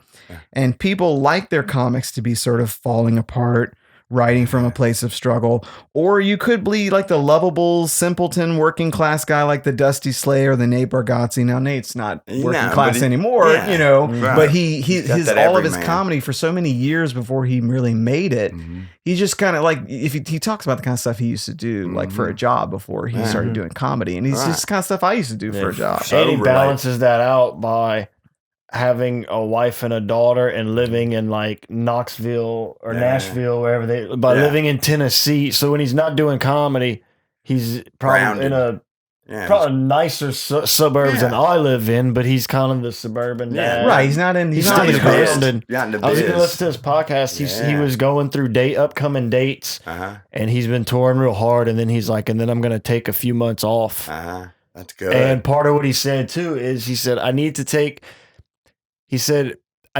some months off because I need material. Yeah, and you if gotta I'm live on, life. He said if I'm on the road, I'm not fighting with my wife and things like I need those real experiences. Yeah. Like I need a funny story about my dad and stuff like that. He's like, I need something to draw from, you know, like that's why he stays as big a star he is. He's still so relatable, you know, and he makes an effort to be a normal like person. 2012. He's relevant. It's you believe it. It's relatable, like y'all said. And I think that the comedian needs to let their guard down and not try to be like, oh, I'm trying to maintain. You can't. You know that scene in A Knight's Tale, kind of toward the end of the movie, where the guy basically figures out, like, if I'm going to win this joust against this superior opponent, I'm going to have to not protect my own self from getting hit by his, whatever, the baton or whatever that thing is you call it. It's called a lance. Lance. That's it. And he has to. Favorite name of gay men. Yeah, it is. Sorry, Lance Lance is out there. Or just, I think all lancers are gay men. I think so too. It's so funny because it is kind of like, if you think about what a lance is, it's like you're just trying It's to very phallic. hit the other guy. If we have any listeners that are named Lance, sound off in the comments. Let us know if you're gay. A lot of penetration, very phallic looking. And if you haven't, starting getting that coming out speech ready. Yeah, for start looking at. Start taking a look at yourself. I've already, You know, and in that scene toward the end of that movie, he figures out, like, I think his armor gets fucked up and he has to take his helmet off so that he can really see properly in order to get his aim right. And he has to take that chance that he might get fucked up by the other guy if he analogy. And the whole time he's been kind of like not winning against this opponent because he's always trying to take a defensive stance but also be offensive at the same time, and he has to accept that he has to be fully exposed in order to gotta be vulnerable, to have a shot. Right? You don't gotta be vulnerable, but it helps me when I'm vulnerable a little bit to get them in there and have them relate to me. You know, exactly. It's all about relatability. I don't think you can really do that when you're trying to also maintain like a cool. No, I'm not cool. Sort of, I always say, or not. Sometimes I say, "All right, guys, I know what you're thinking." And which I hate bits that start with "I know what you're thinking," but I'm like, where did it all fall apart for this guy? I'll just skip to that part. Yeah, because that's what they want to know. So they're like, my life's fucked up. I want to see this guy, how fucked up he is. I'm way more fucked up than them usually. So I do think about that analogy a lot. But the audience has to be comfortable with the audience can be uncomfortable with a topic, but they need to be comfortable with the comic. Right. So I think good comics aren't pretentious. They don't condescend. They don't humble brag. They aren't overly self-deprecating either. Right. They aren't meaner than they are funny. They aren't sadder than they are funny, and they aren't cockier than they are. Basically, they're the guy you want to have a beer with. Yeah, just chill. Yeah. Like in politics, a lot of times a guy will not do well in politics because he's too diplomatic. Yeah, like you ever seen like he's like the vice principal vibes or whatever. Yeah. Just too dignitary. Yeah, he's a square. Yeah, fucking square. He's a fucking square. Square. I love the word and square. we pound squares. I'm or like I a use narc. it all the time. I do too. Or narc. Yeah. Hey, shout out to a funny comic from Mobile, Carson Taylor. He said he had a good bit when he was calling me up. He said, our next funny comic, Derek Shirley. He looks like if a narc Googled what kids wear in 2023. Like the Steve Buscemi with a skateboard. That's actually one you could use on Michael too. That's good. Very stylish. So I like that shirt too, by the way. I think the relatability is so critical and so easy. We all understand what a relatability is. It's like it's almost not even worth discussing because like we know if you're not relatable. Yeah. Dude, I did a headline set Monday night in Lake Charles, and I didn't want to do it because I know how Lake Charles is and I know what I do, and they're not a good match. Yeah. And so I didn't want to do it, but I did it anyway. Yeah. And I knew right up until the last week what to expect. And in that last week, as I started to prepare for it, I was like, maybe this will go well. Because I started feeling myself like, this is good. Yeah, and then I went out there and dude, like all the open micers before me did great. Yeah. And it was a lot of them. Good. And then like I get up there and dude, from Jump Street, they were like, fuck this guy. and I thought you were going to say I killed it. No, dude. I got up there and did the material that's been actually doing pretty well. Yeah. And no. Well, fuck those guys. Don't let it discourage you. Yeah, you're just not, like you said, not the key demographic for, and I eat shit a lot of times around a bunch of rednecks, and I'm fine with that. I wonder when that happens to me sometimes, like I'll know, like, I'll have something coming up and it's like, it's not going to be great, but it's an exercise I need to do. It's usually somewhat like headlining an open mic where there's a good chance. That's how open mics are. I mean, the hit and miss is a good chance.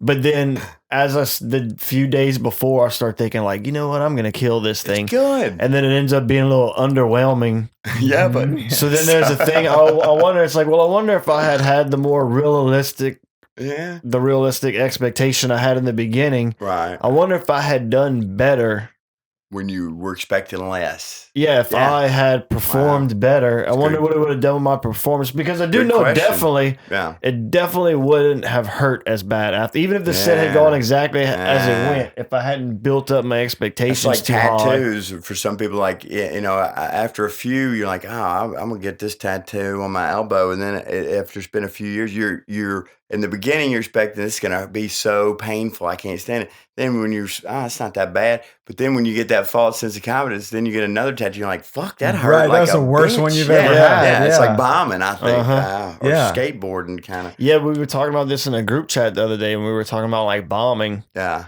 And I was saying that sometimes the scariest thing is when you start having like just good set. And then I started getting like the piano that's followed me around. Eventually that rope is not gonna hold it forever. Eventually that piano is gonna fall. You're gonna eat shit again soon. Yeah, to where I've had times where like if I've got like a good show booked coming up, and like the week before, I'm like, man, I really hope I bomb in one of these open mics. I say that we said that same thing last night. I said, I'm due for a bomb. I've had 4 good sets in a row. Like, please, and then I'll like crush and I'm like, fuck. I mean, that means the next one. And it's like it feels good, but at the same time, it's like, ooh, I can't have this happen at Club 337. Right, you know it's coming, and you don't want it to be then. It's so superstitious, but it's so true. Yeah, I do that too. All right, we're getting toward the end of the list here. Yeah. This one, I think, this was the one that I knew was going to be a problem before I even started doing comedy.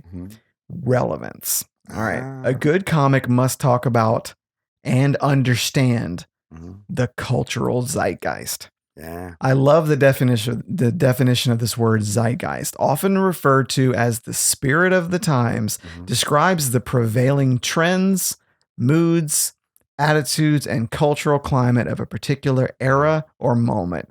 It captures the essence of a specific time, reflecting the collective mindset and values of society during that period. All right. The perfect reference to a movie no one cares about anymore just ruined your joke.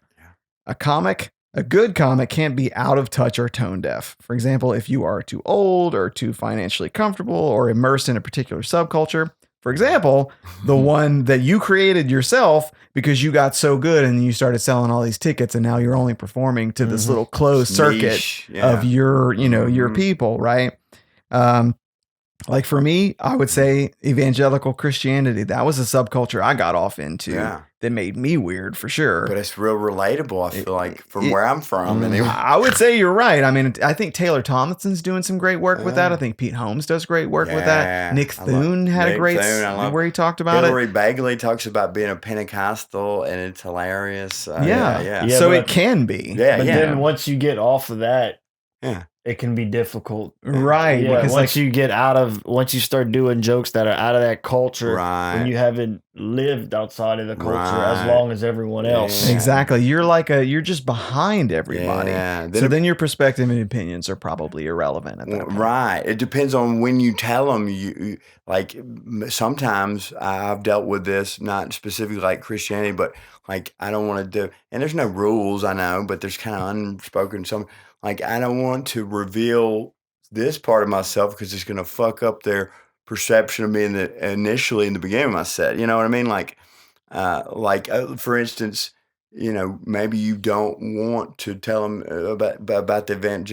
Sometimes I bring up my religion stuff, and it's not super edgy, but I feel like it's original.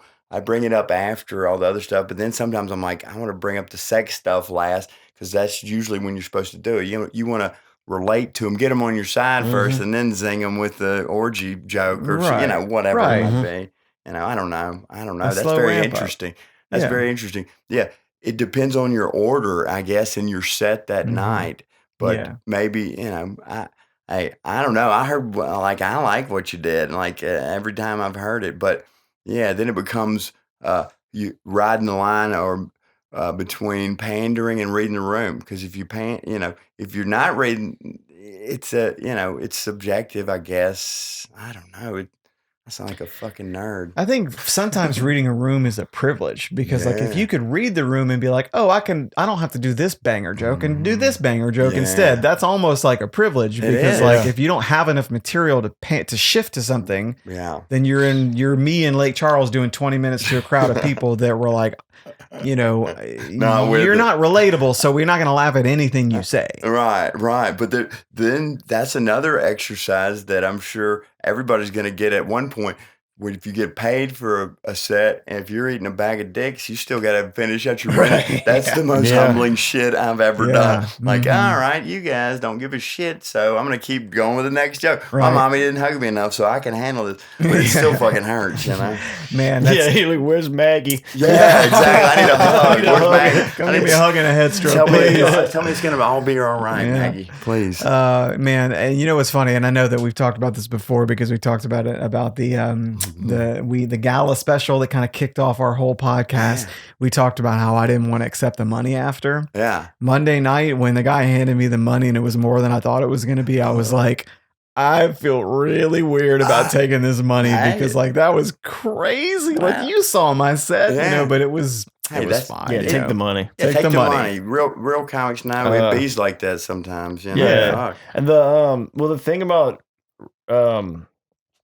relevance is too that I'm always curious about is when you meet comedians that are just starting out and they kind of just discovered comedy and just fell in love with it. So they haven't seen as much as I've seen or some other people have seen because they're new to it. And they're kind of just learning about, we could talk about a certain special or something and they'll be like, oh, what's that? And be like, oh, it's one of the, you need to go watch it. It's required reading. A lot of times those people will do a lot of overdone stuff because they just don't know. They don't know. It's new to them. And then I'll meet comedians or Ken Edwards, who Ken Edwards tries not to watch comedy. I do that now because he does a lot of town hall. That's kind of where he draws a lot of material and then he writes and perfects it.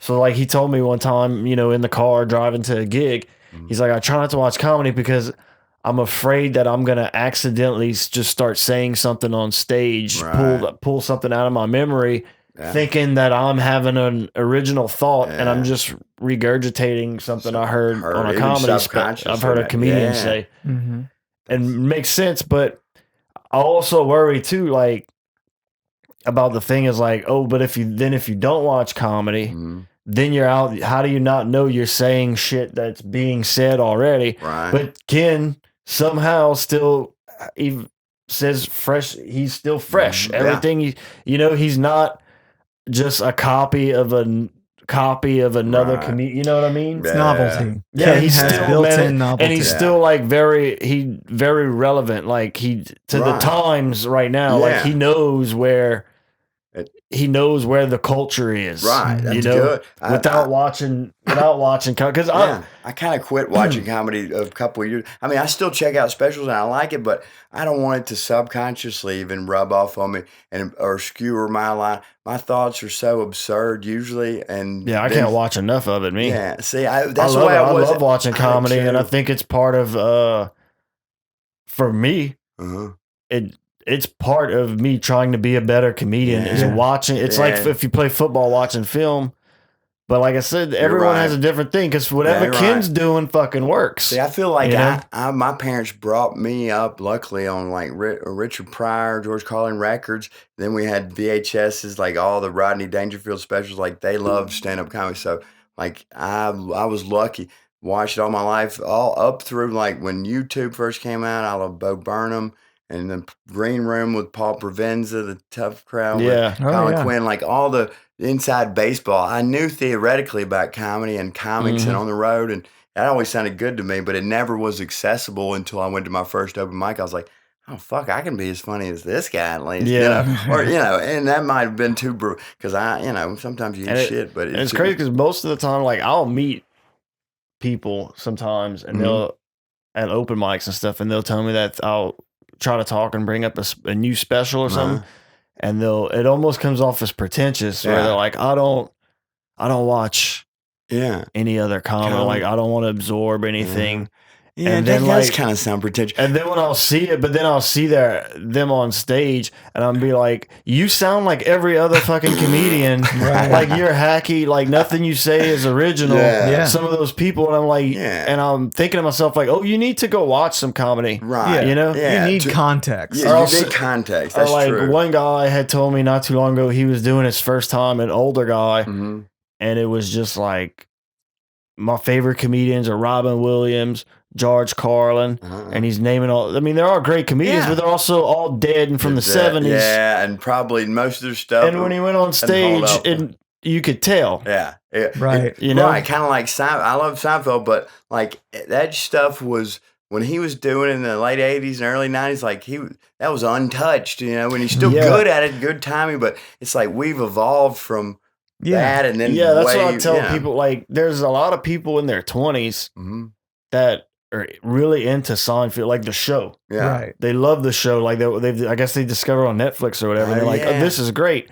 But you know, in the early seasons when he would do a little bit of stand up at the beginning, we watched it last night on mushrooms. It was so weird. Kramer was Kessler. I forgot about that in the first pilot. one. Yeah. So they have a lot of like I feel old now. Like I've got nieces and nephews that are in their 20s. And they're into it. And they're like, it's really funny. But they're like, but man, Jerry Seinfeld's stand-up isn't too good. And I'm like, well, you're watching it from the lens of now. Right. It was good then. Like, comedy has evolved. Like, at that time, that was like the best. Yeah, it was groundbreaking. It was groundbreaking. That's what we were saying last and I even night. told us, like, go watch one of his newer ones. Seinfeld has evolved from what he was. Like, I love his stand-up. I do too. I love him on the fly in interviews. He's very relevant. Yeah. He was very relevant to what was to that time. For sure. And I find now his material is relevant to right now from a 60-year-old man's perspective, as you know what I mean. If he was coming out and know with his pants sagging and stuff and trying to do slang, like it Mattress would be Mac. Yeah, you see these Mattress Mac videos coming out. But he is the spokesman for Kith, like, and that's pretty trendy, like clothing line. You know, he's always been like wearing fire ass Jordans and stuff. I think kids like it now. He's a sneaker guy, but now like the shit they're wearing on the pilot 1989 episode is like back in style, like, you know, the pants and the shirts, like early 90s. Right. He's very relatable in his sneaker guy thing, but the Porsche guy thing is not as relatable, right? I love him, but I have a love. I want but one. I get it too, though. Yeah, I do too. But you would look like the biggest dickhead in one of those. But I don't care. Like I would love that. I love Porsches. All right, so just a few of these left. Sure. These are not as revelatory. Improv skills. A good comic can roll with the punches on stage. A good improvisation will almost always hit harder than anything they plan to say. The recent popularity of crowd work aside, a comic's ability to be funny off script has always been important. People will interrupt you on purpose, or something unexpected will happen. It could be the music coming through the walls of the adjacent venue, like on Shane Gillis's special live in Austin. Nothing will kill the vibe quite like your refusal to acknowledge the elephant in the room. Yeah, you're right. You're right. So I find improvisation is critical. Me too. Oh yeah. I even took like there's some improv mics sometimes in comics, usually around where I'm from. Like not a lot of comic friends of mine like that because it's out of your comfort zone. But I find that, and I don't get me wrong, I had zero fucking crowd work. I just do bits. I mean, I have to if I got some backup like zingers, hopefully that I can pull out if I need to. But that improv stuff is like so critical. It's a skill. Yeah, You got it's to me it feels like it's why like I kind of don't like. To me, it's all about like stand up is like the ultimate form of comedy to me. I think so too. Stand up comedy. And then there are other people, like we know some people who like they've done stand up and they don't even do stand up because they like, I like improv better. And I'm like, well, that's crazy. That's like being a football player who quits because to do pull-ups or sit-ups or something like that. Yeah, it's like Kenny Powers. I don't want to do CrossFit. I don't want to be the best at working out. Yeah, I don't want to be the best at exercise. Like I play the sports. Yeah, it's like you're doing it. You quit the sport to do the exercise is what I feel like just doing improv is. Improv just helps me out with the high art form as comedy. That's the only good reason, well, I think. I completely agree with you guys. I do think there's another side of the argument. I think that if you think of the improvised moments of your sets always being the high points, then if you could do that all the time, oh my God, like that would be like crack cocaine, right? But I still would never want to do that. But at the same time, though, it's also like for me personally, as far as me like being funny in the moment on stage, that's really just the hurdle of me getting over like nerves and being comfortable on stage. Yeah, breaking the ice. I find writing jokes and having jokes land is a way more impressive skill, really. Yeah. I was born funny. Yeah, right. You know what I mean? Yeah. You don't have to worry about learning that. Tons of fucking funny people. Yeah. You know, I'll hang out with like even people who aren't comedians, just like we talked about this on the last episode, like friends I get to pick to be my friend or not are the funniest fucking people in the world because that's what I like being around. Yeah. So this thing about like I don't want to demean crowd work, but I think there's a certain amount of crowd work to me to where at a certain point it's like, well, now you're not even doing anything. You're just doing what you were doing before you got on stage. You know what I mean? There's got to be, or maybe that's how I think. Like to me, writing good material, good solid material that's like consistently hits is fucking hard. Yeah, it is. Being simply being funny is that's other than the point of being funny on stage is kind of having to, if nothing happens, is to be able to pull something like that. Is the skill of crowd work is like knowing what to say to an audience member and make it seem off the cuff too. If you can do that, like you know, Big J's really good at that. He will start off with something that seems like it's completely improvised crowd work kind of thing. And then each one of his bits starts off with that, and then he rolls it organically into what the joke is that he's going to say. And it's really good because it's something completely different, right? And it's like, how does he know he's going to get this to roll to get from there to there? Right? Yeah, that is that's a skill. It is because sometimes, like you said, I think comedy is the highest art form because sometimes these non sequiturs and the good crowd work folks do well a lot of times, but sometimes that shit ain't flying at whatever paid show you're. They don't want to hear like you might be whether it's roasting your buddies. Or like the crowd work thing too. Sometimes some audience members don't want you. To me personally, as an audience member, I fucking hate comedians talking to me when I'm in the audience. Leave me alone. That's why I sit in the back and not the front. I don't like. I'm like, dude, I'm not. Please like, are you gonna give me a drink ticket or something? Like, are you gonna give me some of your money? Like, am I part of the show? Leave me the fuck out of this, dude. I agree. I agree. And I think that's why a lot of folks that don't know, might be turned off to comedy or sneak in the back and are like, don't fucking pull me, I was listening to Godfrey talk on We Might Be Drunk. Yeah. And he was talking about whenever John Mayer was hanging around the comedy. He was a big fan of comedy and all the comedians loved him and stuff. Then he decided to try it and it went really bad. Did you see it? And I didn't see it. Oh, it's fucking But horrible. I can imagine. I think he said because that. he's like a sexy dude, Yeah, you he's know, like likable, it's but- not. Oh my God. That's like the opposite of what comedy is. Well, and Dave Attell, Dave Attell was hosting, and then after that, when he got off stage, and Dave Attell was like, "Yeah, after the show, y'all can catch me playing guitar on the street or something," because it was a thing where, in a way, it is a little bit insulting because none of us would ever just be like, see someone playing music and be like, "Oh, I'll just start like I'm just gonna be able to know how to do that." Right. Like Absolutely. we understand, like, and in a way, it got me to thinking, and I was a little high too. Yeah, that's all right. And some sativa, you know, so it's got me thinking to where, like, I realized I watched 30 minutes of a podcast and wasn't paying attention because it got me thinking. I was like, man, stand-up comedy is so fucking great because you don't have anything to hide behind. You don't have a guitar to play. There's no other people involved. You go up there and the only thing you have to entertain these people is your intellect. That's it. Or lack thereof.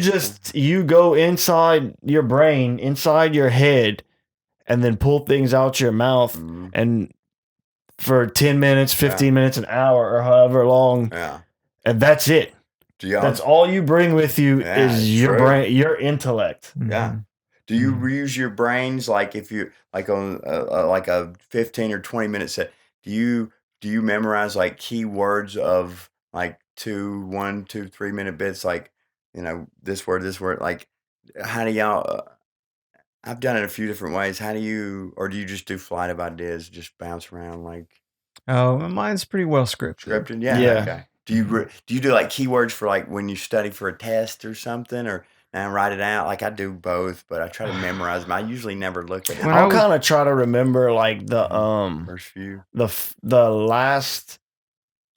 last line of a joke and like if I'm moving bits around to try to find like a good set. Yeah. So I'm trying things in a different order a lot. Yeah. And then it's like I'll get to where I'll worry about forgetting a joke. I did it one time when I was doing 20 minutes where I forgot a key joke and didn't realize till like I did a callback that got nothing, and then I was like, oh fuck, I forgot to tell that joke. There was no original. So I'll kind of do that, like try to, instead of like when I'm getting to the point where like I'm driving to the gig and I don't really have time to say the whole thing in my head, where I'll just do last line, first line. Okay, that's a good idea. I'm just wondering, like, you know, what, When I had a really hard time doing music because I didn't really pay attention to the words of songs. And then I found that like I would blank on stage. The first time that I got into this band where they're like, we need a lead singer. You know, so I was like, all right, I've done backing vocals a lot, but let me just step up into this role. And I immediately realized I have a big blind spot in my skill set, which is that I blank on stage and I'm like, shit, what's the next line? While playing guitar? Yeah, like I'll be playing guitar. Do you think that's what it is? No. Even when I'm just like up there with the microphone doing like hip hop songs and shit where the lyrics are coming real fast. And what I found is that it's just the first word. That's all I need is the first word of the next phrase, and I don't get lost. Yeah, it's like when you're trying to alphabetize something, and you get to like you might have like a P and a Q or something, and you got to go A B C D E F G. Okay. But if you don't have time to do that because the music is playing and you don't, you got to be ready right That's now. why stand up to music fails sometimes when people try it because they realize you don't have the luxury of, if you kind of forget something on stage when you're doing stand up, you can take a little breather for a second and catch it. You can't do it with if you're doing something to music. And even if the memory isn't the problem, a lot of people, like when Don did his whole set pre-recorded, when Don did Ghost Roast, we have this guy who, a friend of ours, he's been on the podcast. He did Ghost Roast, but he was playing a ghost of a previously, you know, a live character. So he was playing Stephen Hawking, and so he did his whole set pre-recorded, and he just stood there, or he just sat there and let the pre-recorded thing play over the PA. But if people start laughing and they miss the joke, it's kind of like a movie. Like if you go to a movie theater, you have to watch a movie 5 times if it's really funny because you keep laughing over more jokes. Right. He didn't account for the pause for laughter. No, he didn't. Or even if he did, you don't necessarily know where it's going to be or how long it's going to be, too. Yeah. I do. And I found, too, what it did is it took away from his delivery. Yeah. Like, you didn't really get to see Don be funny. Yeah. Right. You got to hear, he wrote the jokes and all, and it was a funny idea. Right. Because he's in a wheelchair for him to be Stephen Hawking, That's and we'll play it. And we all thought it was a funny idea. And then once you saw it play out, I mean, it wasn't a disaster. Right. People liked it. But it's like, it's not as good as Don. Yeah. Because you can account for, lapses and this. Yeah. You can stay with the audience. The audience can stay with you. One last one. Yeah. This is something that I think a lot of comics don't give themselves enough credit for, and that's intelligence. There's an undeniable, studies have shown this, there's an undeniable link between humor and intelligence. And sometimes, granted, skills can masquerade as intelligence, and skill is certainly involved in stand-up. You can see somebody get better over time. But most comics are pretending to be a lot dumber than they actually are, which very much works in their advantage. Yeah. I've seen that so much. People don't. Yeah, that's most of my thing. People don't really typically there are exceptions. I think that Mike Birbiglia sometimes. No, I wouldn't even say he doesn't necessarily use. I love him. I don't know any comics who use language that makes it sound like they're like a pseudo intellectual. Yes, exactly. I don't either. Not good ones. There is a vernacular to comedy that hasn't really changed over time. Right. There's a, just like how the news, like we were talking about before, is kind of like written at like a 9th grade reading level. Yeah. There's a very specific sort of like vernacular for like we're all doing a little bit of a version of something that Richard Pryor invented, kind of. You know what I mean? Kind of so. Or Lenny Bruce, or right. Maybe not as cussy. I cuss way. I clean shows. Forget about it. But yeah, you're right. There's a cadence and a rhythm and rules, kind of, and I mean, So you have to be smart, but you kind of have to package all of that intelligence in a very accessible, meeting people where they're at. Well, like Norm Macdonald. I don't remember who said it, but someone, to me, it always stuck with me that described Norm Macdonald perfectly as Norm Macdonald is the smartest man in the room pretending to be the dumbest. Yeah. And he's like, I don't know stuff and all this. And he talks and he delivers like he's dumb, but he's telling the smartest jokes anyone's ever written. This is like, you have to be a really intelligent person to write shit like this. Yeah, you know? You do. I can only aspire to write that. And that's just usually when people don't, like when I show Norm Macdonald, I'll show like whole specials to some people and they don't like it. It's like, they're not smart enough to get with, if someone's not smart enough, it doesn't matter how much you try to dumb it down to package it for them. They're just not gonna. If anything, they'll just be like, "Yeah, okay," like or they'll like laugh for the wrong reason. They misunderstand what's going on. That's why I don't even. I can't even be friends with you if you're like that. Or a thing you worry about too if you've got someone who's really dumb. If you're doing a joke about like maybe race or like homosexuality or something, and they don't get the joke, but just because of the thing you're talking about, they take the take that you don't want to be you know what I mean? Where you're like, fuck no, that's not what I'm saying. Yeah. Chappelle talked about that. They cut me off early in the biker bars if I start off with the growing up as a gay kid in the South. Like I don't even get to the part where I'm not gay, but sometimes they are not with that, and that's when I didn't read the room, and hopefully I don't get murdered. Yeah, but that comes down to it too. Like depending on how much time you're doing, reading the room may not help you in those situations. We got double booked, and it was great lineup. Tony Burkett was headlining. It was last week in Florida. got double booked with a pool tournament. So, I mean, not only did nobody give a fuck about my set, I ate shit, but also some drunk lady came up and tried to get the mic and announced that somebody's Buick needed to be moved. Anyway, it was the worst. During your set? Yeah, well, I wouldn't give her the mic. I said, yeah, hey, somebody's taking a shit. Come out and get your Buick. Like, she was so not with me.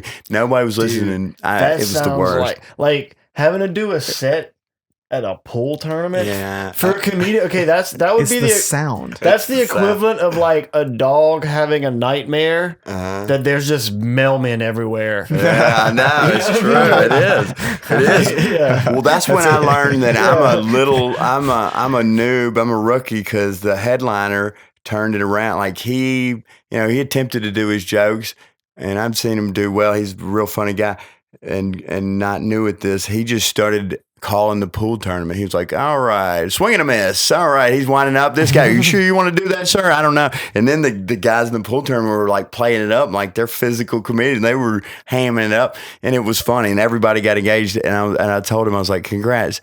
You just got the crowd ready for comedy as you were closing your set, and we all ate shit. How to roll. Well, he built a bridge. He did build a bridge. He showed us it was possible. I'm like, damn it, why didn't I fucking think of that? I could have done that before. Yeah, but it's hindsight, but I have noticed that. Like when the first big opportunity I got to open for a headliner was Dave Stone. That's what that poster over your head. That's Dave Stone. That was that night.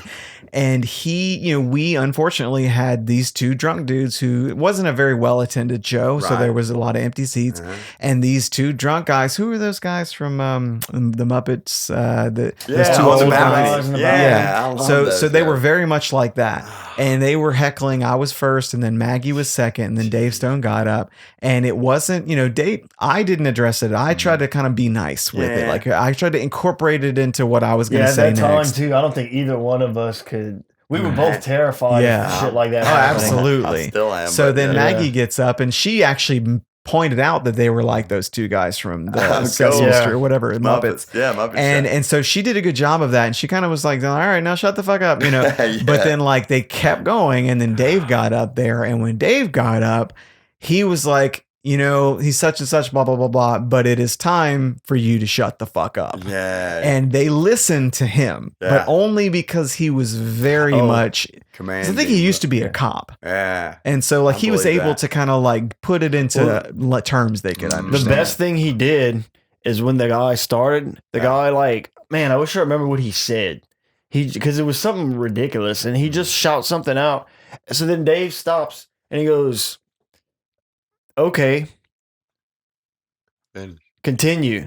And the guy's just like, I'm sorry. Immediately good. That's a good move. Yeah, he's like, expand on that. Yeah. What about it? Yeah. And then he's like, yeah, okay, so you see, and he's like, look, man, I'm glad. And it was cool because it wasn't like he didn't just be like, hey, fuck you or whatever. He's like, look, man, I'm glad you're excited, and I'm glad you're here, and I want you to stay and enjoy the show. But you're kind of being a dick for everyone else, all right? So please just stay, have a good time, have some drinks, laugh, I love you. But shut the fuck up. Some people don't know the rules, and they got to tell. Like, so he was kind of, so it's like he was being nice about it, but at the same time, letting the guy know who's boss. Like I'm gonna fuck you up over here. It's a firm boundary. It is. Yeah. Letting him. He was fair. He was firm. Nicely laying down the law. Yeah, I like that. I feel good when a seasoned comic can do that in a room, because I'm like, I'm not. Well, maybe I'm a little more there now, but not anywhere near that level. Yeah, it's like before you do comedy. Well, for me, it's like you watch like hecklers and stuff, and you're like, man, I can't wait till when I'm gonna. Even when I first started, I was like, I can't wait till I'm good enough to like shut down a heckler. Me too. And then I got to a point where I was like, no, I want to get to the point where I'm like, tell him like, shut the fuck up. Yeah. And I'm like, I would much rather though, if I could somehow diffuse it in a better way or a funnier way, instead of being like, fuck you and walking them. To instead get them to be quiet and then sit here and then laugh at the rest of my set. Hey, for sure, man. Ideally, that's the answer. I remember one time our church decided to go and do a show at the Varsity, which is like a big LSU club right at the North. Yeah, a lot of Gates. college kids over there. I used to go in my early 20s. I used to go It's there. it's a great place. So we went and we did like a church, like a college oriented church service with good music in the Varsity. Wow. And they were people picketing, like kind of like the Mississippi Westboro. Oh yeah, those kind of people. It's Yeah, they just protest everything too. Yeah, they're like they protest like veterans' funerals and shit. Yeah. Like, what the fuck? I know. Yeah. Fucking the worst thing to fucking protest. Yeah. They're really interesting, but these were more like copycats of them, and so they were outside and they were protesting the idea of us doing like a churchy kind of thing in like a clear, like a club or a bar, someplace where there's all kinds of shit going on. They need to learn about Jesus. That's where Jesus hung out with the whores and thieves. Yeah, it's the biggest misconception. Jesus. Have you read any of the Bible? So we were there. And so this guy was pretty smart, and he knew he was, they don't go out there unprepared. Like he had some good talking points to kind of like twist up the brain of like a lesser intellect. Right. And so they were talking, and I walked up, and one of these younger guys was about to get into a real back and forth, like a potentially he didn't get out of control kind of situation. Like, wait, hang on, let him talk. Yeah. And I just sat and listened to him make some points for a while.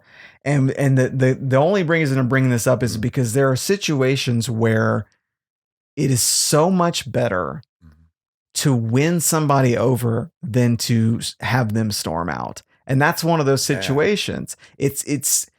But comedy is even more, like the stakes are a little bit higher, I think, in comedy, because like if you successfully walk somebody out of the room, you now have to go and like rebuild everything that you were trying. And then guess what, dude? The clock was running the whole time all that shit was going down. Yeah. So now you're that much down in what you have taking left. Your whole set. Right. Your adrenaline's up probably, like, and you're trying to maintain like I'm a cool, likable guy when you really want to just punch this fucking guy in the face. Yeah. Like I've found that I don't know how to do roast or crowd work, but I have to hate you so much out in the crowd that like we're back in the schoolyard. I have to fucking hate your guts, and then I can be likable and funny. But if I just kind of don't like you, I look like a dickhead. There's a fine line. Like if I really can't stand what you're doing, I don't hate anybody, I don't think, but you have to really be an unsavory character. And I've done it like maybe twice where I had one or two good lines, but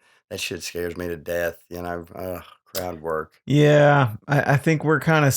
I think we might have some similarities in terms of like. Do you ever find this is off? This is so random, but do you think you're a people pleaser at all? For sure. Yeah. Okay. I've just started working on that.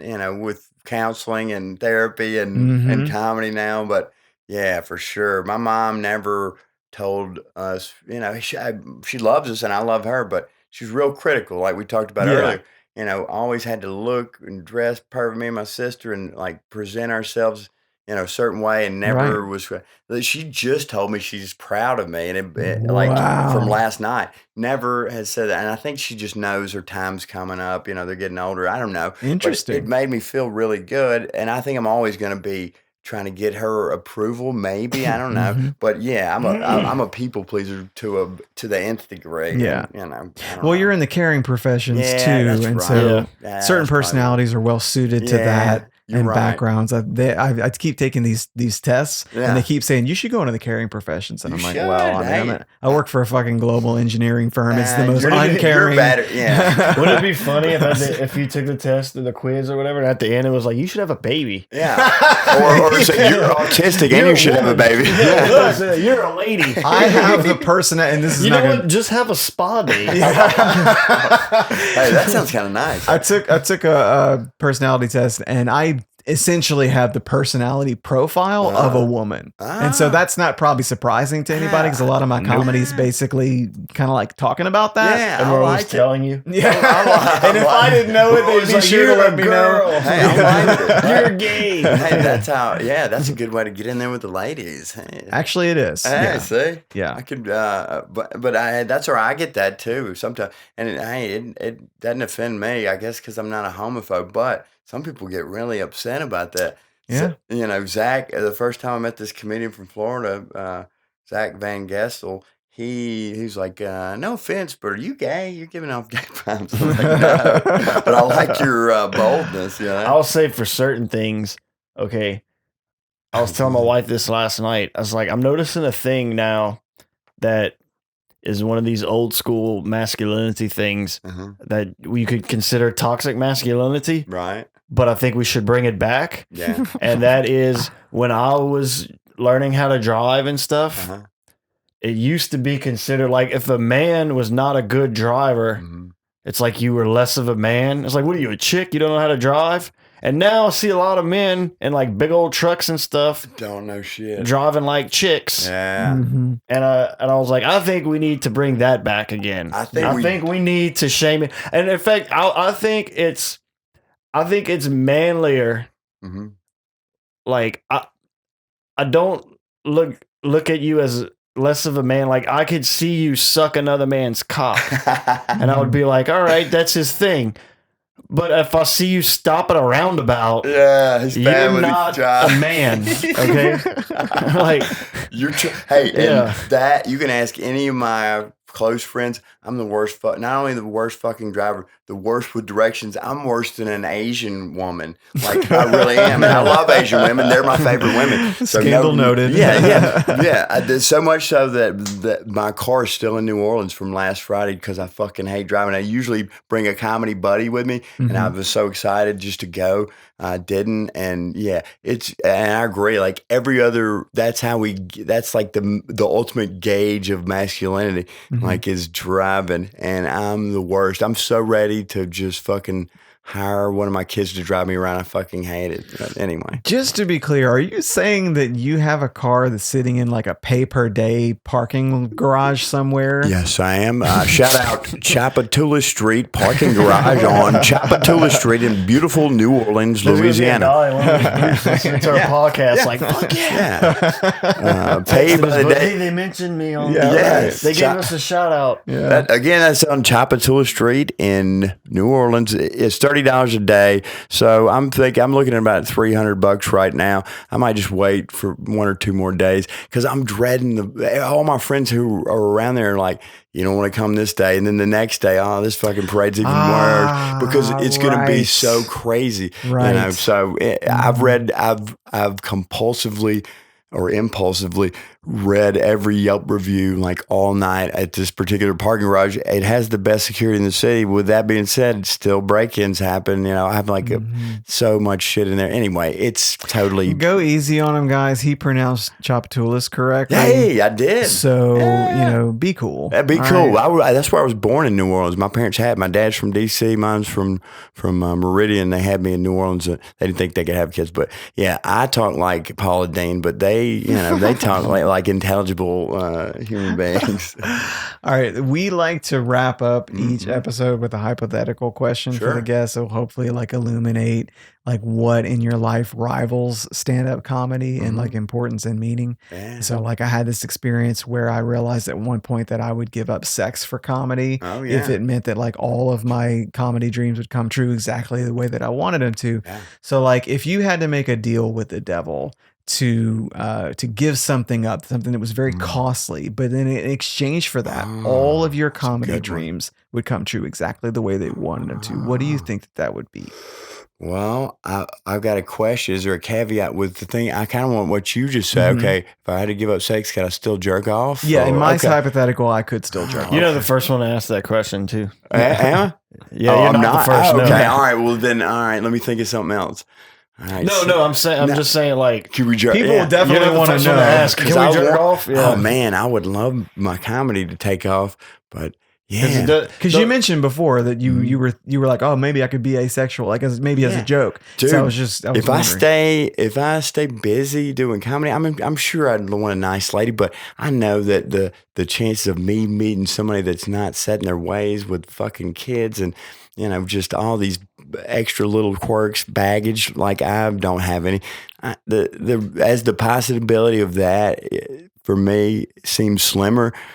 I could totally do just that, and I think that's what I would pick. You're gonna be married in 5 years until the next pretty girl who smells good walks by. That's when that's when it ends up happening. When you end up really finding someone for a good relationship is when you're not desperate for it. It's right, and you're like, whatever, I'm happy, and then. Dude, that is because it takes. I think most of the time relationships don't work. Yeah, as people are not too happy people. They're looking for the other person to make them happy, fulfill them, and you're no, right. They drag each other down instead. I know, and I feel like it's such a paradox, I guess you would call it. Like when I'm hanging out with my comic pals, who's just pretty much my only pals. I got 2 or 3. Shout out to non-comic people. You know who you are. But when I have a good set, I'm hanging out with my buddies. I'm just thinking, man, I need to have a woman. And then when I have a good woman who who probably is better than I deserve, I'm just thinking, how the fuck can I get out of here and go hit up a mic or do some comedy? I got to get away from this woman and do comedy. So, I'm never happy, but I think I'd be happier doing comedy. I think when I went to Florida and we bumped into each other at Delisha, not Delicia's mic. It was there. It's her and Elizabeth, right? Olivia. Or no, Olivia. Yeah, Olivia's all right, so So I think we bumped into each other there, and I think you were with somebody. Red hair? Yeah. Oh, yeah, long term. Why did your last, Very relationship not work out? And it was raw and I think that helped my comedy. Well, it didn't work out. It gave me a few bits, but I'm trying to not think like a comedy.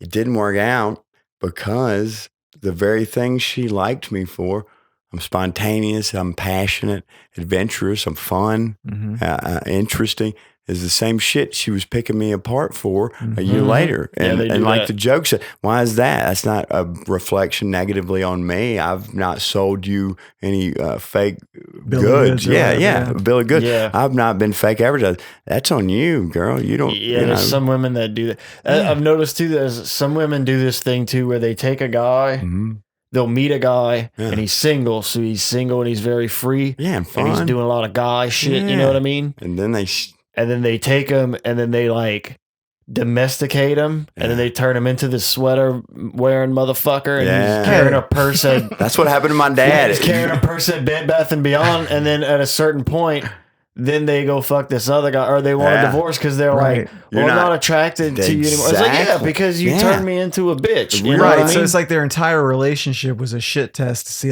if I can turn this dude into a low T king, then fuck him. I'm gonna go find somebody else. That's like I don't think they do it with any type. No. It's accidental. That's the fucked up thing. That they don't realize that what they were attracted to in the beginning was the real you.